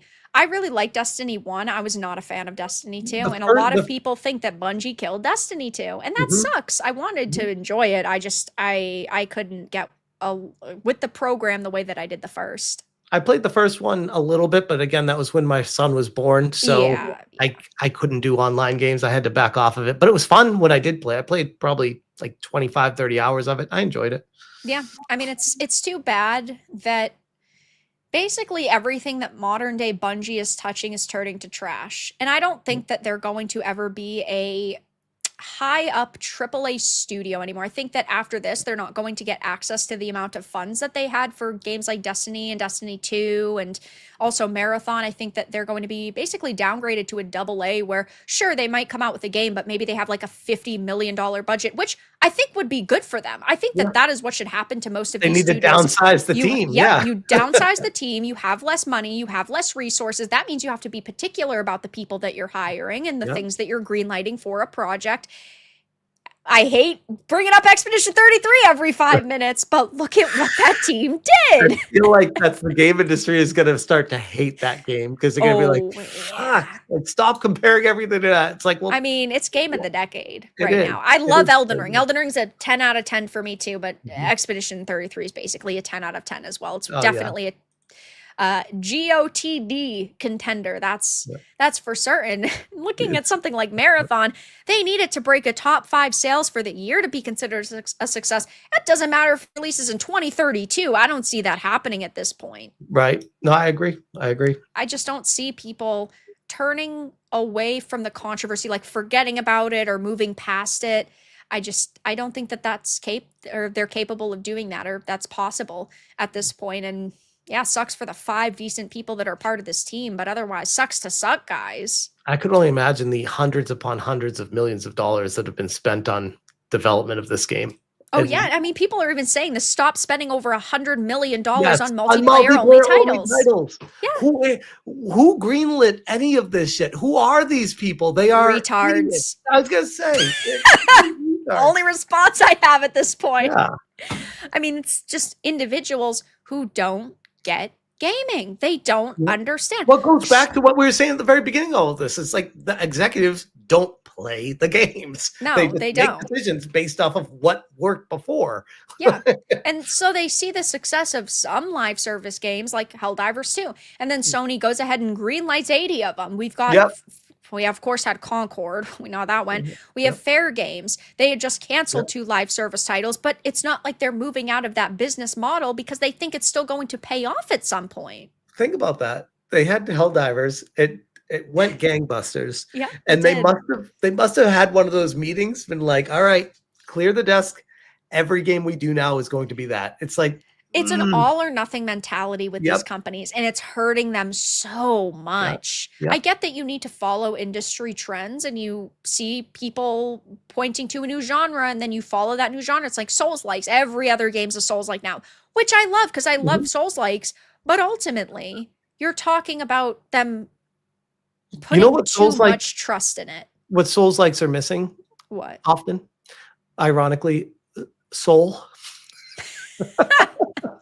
Hey, listen, I think a lot of Souls games come out are good, but I'm also a Souls shill. No, but I should say in general, though. I was kind of trying to make a joke, but gaming in general, when you're following industry trends, you're forgetting the soul of the game. Like Expedition 33. Because it's not what the developers wanted to do. It's what corporate, higher up said, okay, this is what you should be making. Right. This is what will make us money. That style game. Now go make a story for it. Instead of, hey, we have an idea for a story. We need to get this approved. It's putting the cart before the horse, kind of. Oh, yeah, totally. yeah. I completely agree. Gooser, thank you for the 5. It's time to stop supporting these companies. Honestly, Capcom should be next. If we keep speaking with our wallets, they will get the hint. Yeah, I do think that Capcom has a lot of problems. They unfortunately have been censoring a lot of content. And, That, you know, it just seems that they are also one of the companies that are not really getting it. Now, when it comes to overseas companies, it becomes very like murky waters because there's a lot of them that are just following trends, like with body types A and B. They think that, oh, that's what all Western audiences want. That's Who what are the all people global telling them? audiences want. Like the people up high in the States, I'm assuming, that are just like parroting this talking point of, yes, this is what is wanted in America, so make sure you do this. Who are these people? And fire them. I genuinely, I don't know where it originates, and that makes me feel really fucking like icky about it, like very uncomfortable about it. I think it originates from the ESRB. Yeah, I mean, it definitely could. Yeah, I mean, that's. I don't know. I mean, I have no like point. evidence to back that up. I'm just like I just everything points to I mean, that. we know that companies always want to chase a lower age rating with everything. And if they believe that altering certain things like body types instead of gender could either get them a lower rating or would help it so their rating isn't bumped up at all, the people running the ESRB are probably, I mean, I would assume that they're looking at things like body types in games now in gendered language. I haven't really seen on the disclaimers on their website them talking about like gendered language as being like a con. I mean, more like behind closed doors type thing. Yeah. But like, you really never know how deep it goes, though. Right. I mean, if you look at platforms like PlayStation, Sony, and then you look at Valve with the way that they force censorship. Oh, one day one employee is actually going to ban a game because it has boobs, and then the next day the employee's like, oh, it's good to go on our platform, and that's just a lot of inconsistency. But I think that they are definitely following social trends that are set by the people who are pushing the message, and it's unfortunate. I mean, we're never going to know all of the origins of everything, but it is very tough to see a lot of these, in most cases, Japanese companies follow these trends because they used to be powerhouses and they're just making like westernized slop now, and they're losing their identity. And you see how they're even confused about it with the Square Enix team when Dragon Quest, when they're just like, oh, we thought this is what we had to do. We're very I mean, even Yuji Horii was like, why are we getting rid of gender? This is stupid. And then Square Enix made him take that interview down. Remember that? Yep. I think that part of it is they're following like the social trends from the vocal minority in the West, but also they're afraid of being canceled. They think, oh, if we do something as simple as putting gender in a game, we could be canceled. Okay, we're just going to make this small change. And they view it as small, even though customers now don't view it as small because there's so many games that do it. Yep. 100%. And I think it was stupid with one of them, never mind becoming a trend. That's why, by the way, when people are like, oh, it's not really that big of a deal. It's like, yeah, these not really big of a deals spread like a fucking cancer for everything. So you need to nip it in the bud as soon as you see it next time. No, I definitely agree. And we're seeing companies from everywhere doing it. Luckily, there are still some development studios that aren't following these dumb fucking trends, and they're not afraid that they're going to be criticized by the cultural Marxists, right? There are South Korean studios. There are some Japanese studios. Unfortunately, Japan has become very murky waters now because of the chasing of the ESG dollars, and Chinese developers don't give a fuck. They're like, we're going to create whatever we want. By the way, we don't care. Think about that for a second. That's pretty curious. I don't want to start a conspiracy theory here, but it is curious that the conspiracy theories out there about how this might be all coming from China. Tencent. Yep. And China's it's all originating from Tencent. Tencent buys in a little bit to a lot of companies. Everyone. They push the message, and then hey, the Chinese developers come along and they're making what you want. Interesting. And China doesn't give a fuck. They'll do what they want. So think about that. Yeah, I don't want to get too tinfoil hat here either. I know. But I do agree that there is at least a little bit of merit to that theory based on what Tencent has been doing. And we haven't even heard anything about the Tencent Ubisoft deal since they announced it. I think part of it was the investors were like, we're going to sue the fuck out of you. That was the last update I heard, was that the investors were very upset about that, and rightfully so, because their value has just been tanked and they had no vote or choice on it, which shouldn't be legal. But yeah, I also think that, you know, the ongoing trade war is probably a part of why Ubisoft and Tencent are like, hey, we're just gonna take a step back from this for a few weeks. We'll come back around with this conversation in a little while. But you know, Ubisoft is one of the worst companies in the industry, and I don't even think a Tencent could save them at this point. They'd have to fire 95% of the people that work there, and they'd have to scrap every project and start theoretically, that's what they did.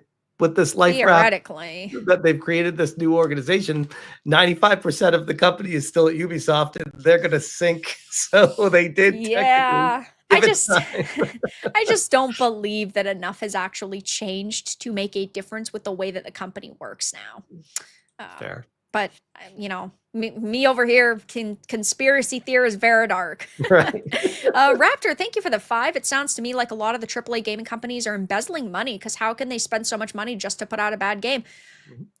I think part of it could be embezzling money. Allegedly. I'm not talking about any specific company here. That could be. It's fine. It could be, would be, coulda, shoulda, woulda. I'm not saying anything by the fact here, but it seems that a lot of companies, yes, are embezzling money. And I think that's only part of it. I do genuinely believe another part of it is they're hiring juniors, people who are new to the industry, who don't know how to make good games.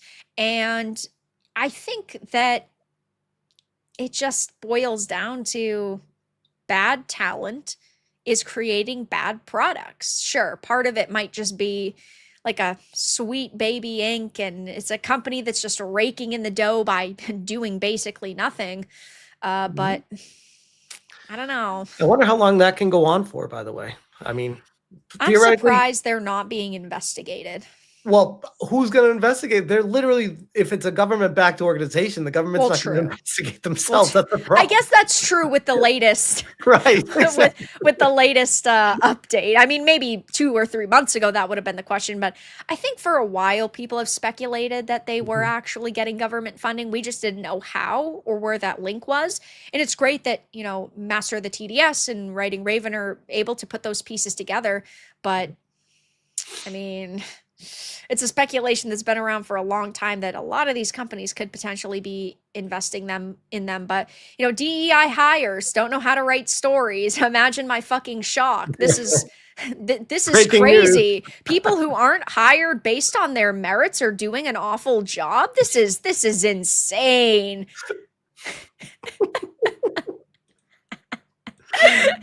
Anyway, speaking about companies making money and actually doing good that are overseas, Stellar Blade has officially announced their sequel coming sometime in 2027, which I'd love to see it. Stellar Blade was such a fantastic experience. I know that there was quite a lot of controversy around release because of censorship, and it seems now that most of that censorship was put on Sony, or because of Sony, like the hard R graffiti was because there were journalists at, I want to say Polygon, who complained about it. Either way, trash journos, even though 95% of them are. That's one of those, I don't know if they're really, I should say, I already know they're not angry about it. They see it as an opportunity to get angry for a story to get clicks. Not that they actually care about it. Yeah, no. I mean, it was one guy who Sony listened to. And then, of course, a couple other journos hopped into the conversation and were like, oh my gosh, we have to complain about this. But nobody was actually offended by that. Right. And then you have costumes that were censored that are now uncensored in the PC version. Of course, the meltdowns in a couple weeks. They're gonna be so good with the mods. I can't wait. My god, Nexus mods is gonna implode. I don't typically mod games, but I might have to just for entertainment purposes. Gotta go to the most popular mod, biggest honkers in a video game.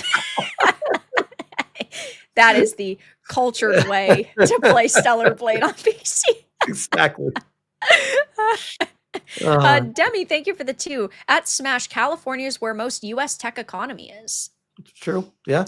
Yeah. It's quite a bit. Oh yeah, California. Don't we love it there? Oh yeah. Oh yeah. I But mean, to be fair, I do love it here, but yeah. It's got a politics, lot of problems though. yeah, exactly. That's for sure. You can love somewhere, but still have problems with it. Exactly. Definitely. But we're hearing now that Stellar Blade sequel is slated sometime before 2027, which is fantastic, in my opinion, of course. And I, of course, know my chat's opinion, which is that this is great. But Shift Up says that Stellar Blade has been an unequivocal commercial success globally, which I love to see when other studios are actually succeeding and they're not the mainstream. Like, sure, Shift Up makes a lot of money with Goddess of Victory, Nikkei. Stellar Blade is only one part of that kind of full picture, but it is great to see them find this success. And I would say generally not bend the knee. Of course, Sony ended up forcing them to censor, but that's only a part of it. And also, SmashJT! Hey, Thank it's you for me. gifting 5. Much No problem. appreciated. I was gonna say that the Stellar Blade team it's a pretty big group. I mean, it's fair to say it's a AAA studio with Shift Up, but it's I don't know if it's qualified or quantified as a AAA. But I'm just looking right now at the team photo on my end, which if you want, I'll send it over to you. But oh yeah, for sure. Let me share it in the private real quick. Yeah. But this, I would argue, no team in video gaming should be bigger than this team. No, this I completely agree. The maximum size of this a is team. Already a lot of people, right? I'm like, this might even be overdoing it. But it might be, but I mean, this is probably Shift Up in general. So they have the people who are working on Nikkei, the people who are working on their upcoming game called Project Witches and Stellar Blade. So this could be just split into 3 groups. I mean, who knows? But either way. I would agree that teams shouldn't be fucking 3,000 people and 2 hours worth of goddamn credits. Right. That's insane. That's like one of those situations where you've gone too far, and 20 years we'll look back at these days and be like, do you remember when gaming used to do that? Oh, yeah, definitely. Mr. Hardcore Mode, thank you so much for the 5. SmashJT modding Stellar Blade when his wife walks in and he does the Key and Peele sweaty face.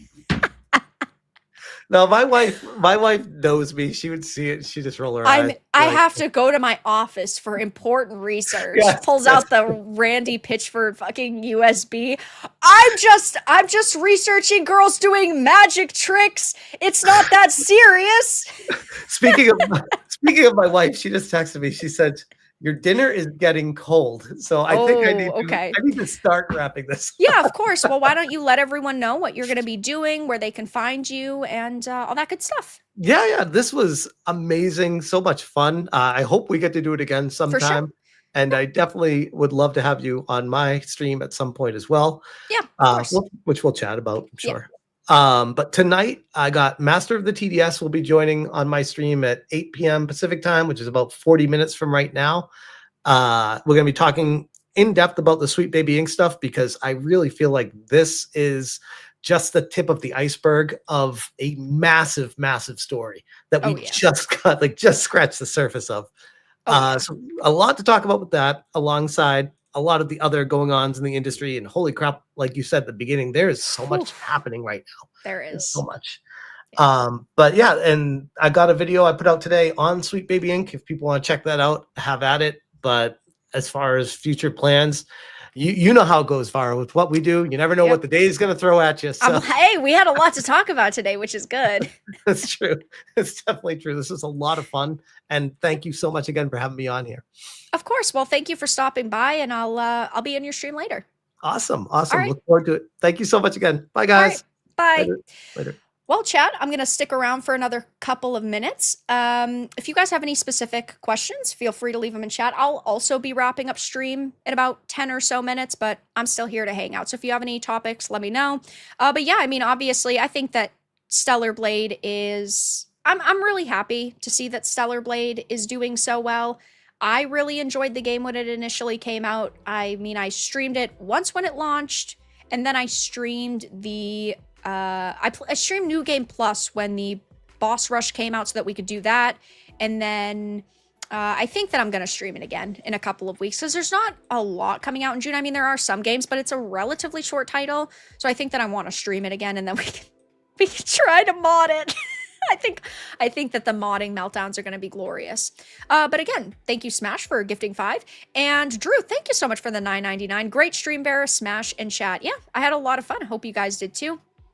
Have you heard of Leisure Suit Larry? I have, but I haven't played it. A romantic comedy game. I am going to be streaming Venus Vacation. Double Prism, I believe it's called. I actually picked up my copy recently. It came in today. I'm excited to play that at some point. But yeah, we're hearing that Stellar Blade's unequivocal commercial success globally, numerous awards won as a global AAA IP, which I'm, of course, so happy to see. Yeah, I completely understand the criticisms with the censorship. I think that all censorship is bad censorship, but I do think that with the PC version, they've basically proven that it was a Sony issue, that Sony was the problem, that, you know, Sony was the one who forced them to censor the hard R graffiti and some of the outfits. But I'm glad to see that they are turning it around, that they are trying their best to change the I don't want to say like change the product completely, but change the product to their original vision. I'm not saying like completely though. But I'm really, really happy that this game is doing so well, and a lot of people are too. I want to know what Project Witches is. They haven't said what this is. It seems that it's going to be new. I hope that it is more like a Stellar Blade. I don't think it's going to be, though. I think that it's going to be like Goddess of Victory Nikke. I think that it might be mobile game. It probably is going to have some kind of predatory monetization. I haven't really played Goddess of Victory, but I've heard some questionable stories about it and its monetization. But I mean, that game is really successful for them, and Stellar Blade went really well. I hope that this pushes them more in the direction of creating single player experiences. But Project Witches, I hope, comes out and is good. But I'm really happy to hear that we are officially getting a sequel. I mean, I think that it's going to be hard for them to up the ante and to do a little bit of a different game, just because Stellar Blade was so good all around. I didn't really have a lot of complaints with it, but, you know, we don't even know if it's going to be a single player game or if it's going to end up being like a mobile game. It is fairly free-to-play friendly. Yeah, I've never heard overtly positive things about it. I've never heard that, oh, the monetization's perfect or anything, but I've heard that the gameplay itself is good, that it is actually a good game in general. I should probably check it out more. Pepper, I've never seen a Korean live service game that wasn't horribly predatory. Yeah. I talk about Black Desert Online a lot. I love Black Desert. I think that it's such a fun game. The monetization for it is not good. It's not. And I admit that. The gameplay itself, though, is fantastic. The character models are awesome.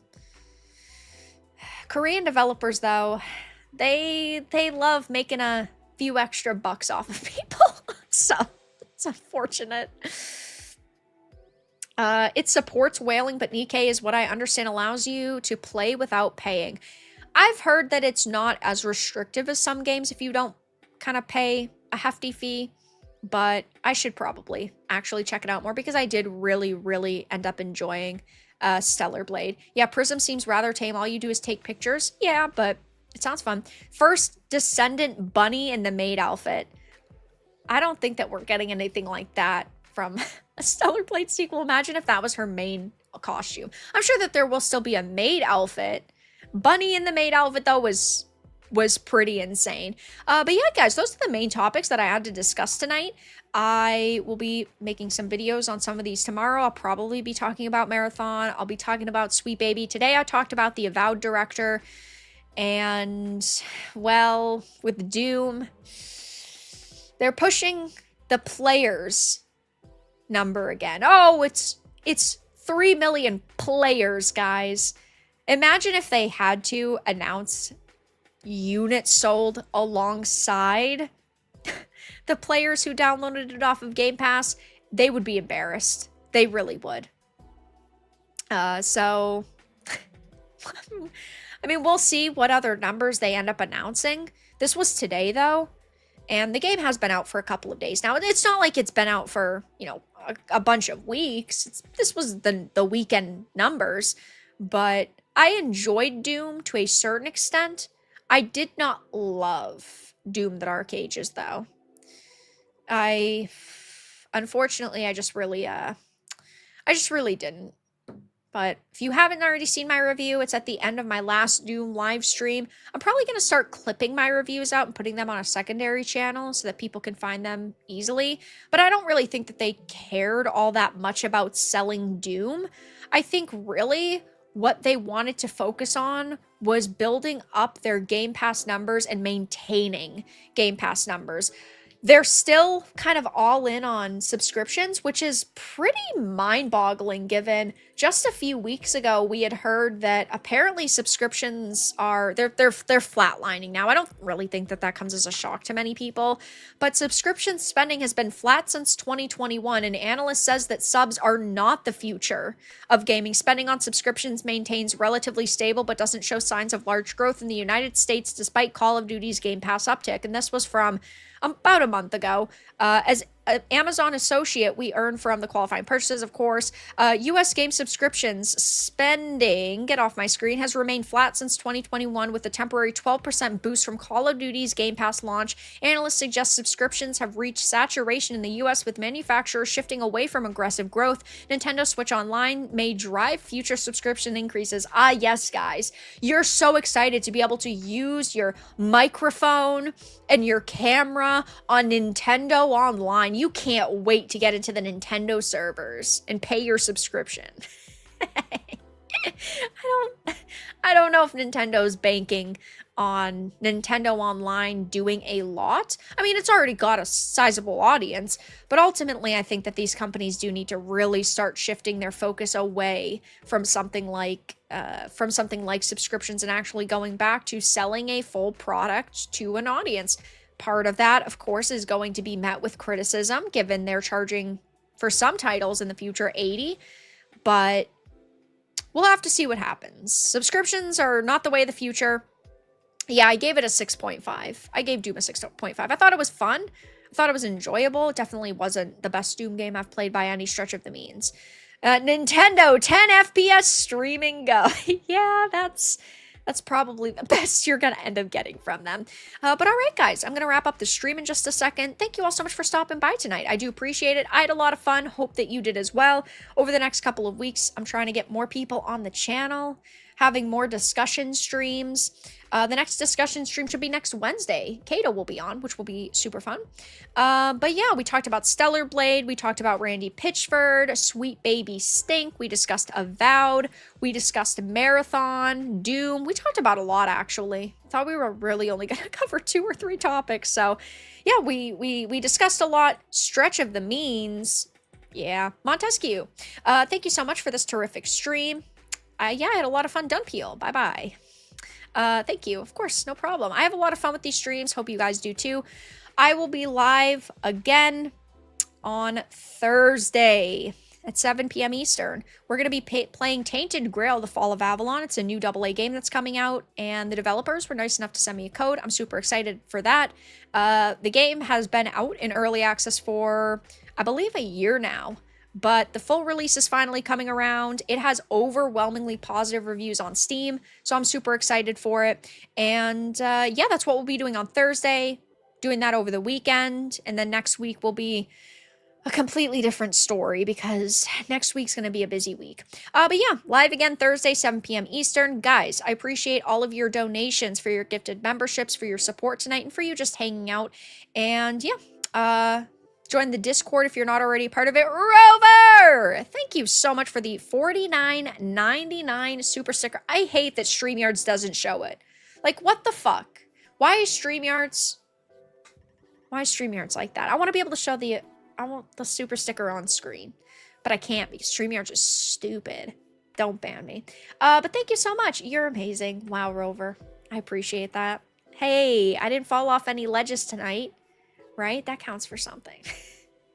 But Rover, thank you so much for the 50 right at the end of the stream. Guys, thank you for all of your donations, for your support, for your gifted memberships. SmashJT will be streaming in about 30 minutes to an hour, so make sure to stop by there. Going to be talking to Master of the TDS and Writing Raven and discussing Sweet Baby Ink, so make sure to go and check out that stream. But yeah, I'll be live again Thursday, 7 p.m. Eastern. Thank you all so much for being here the past few hours. Thank you so much for the donations, for the support, for being here, for hanging out, for stopping by, and have a fantastic rest of your evening, everyone.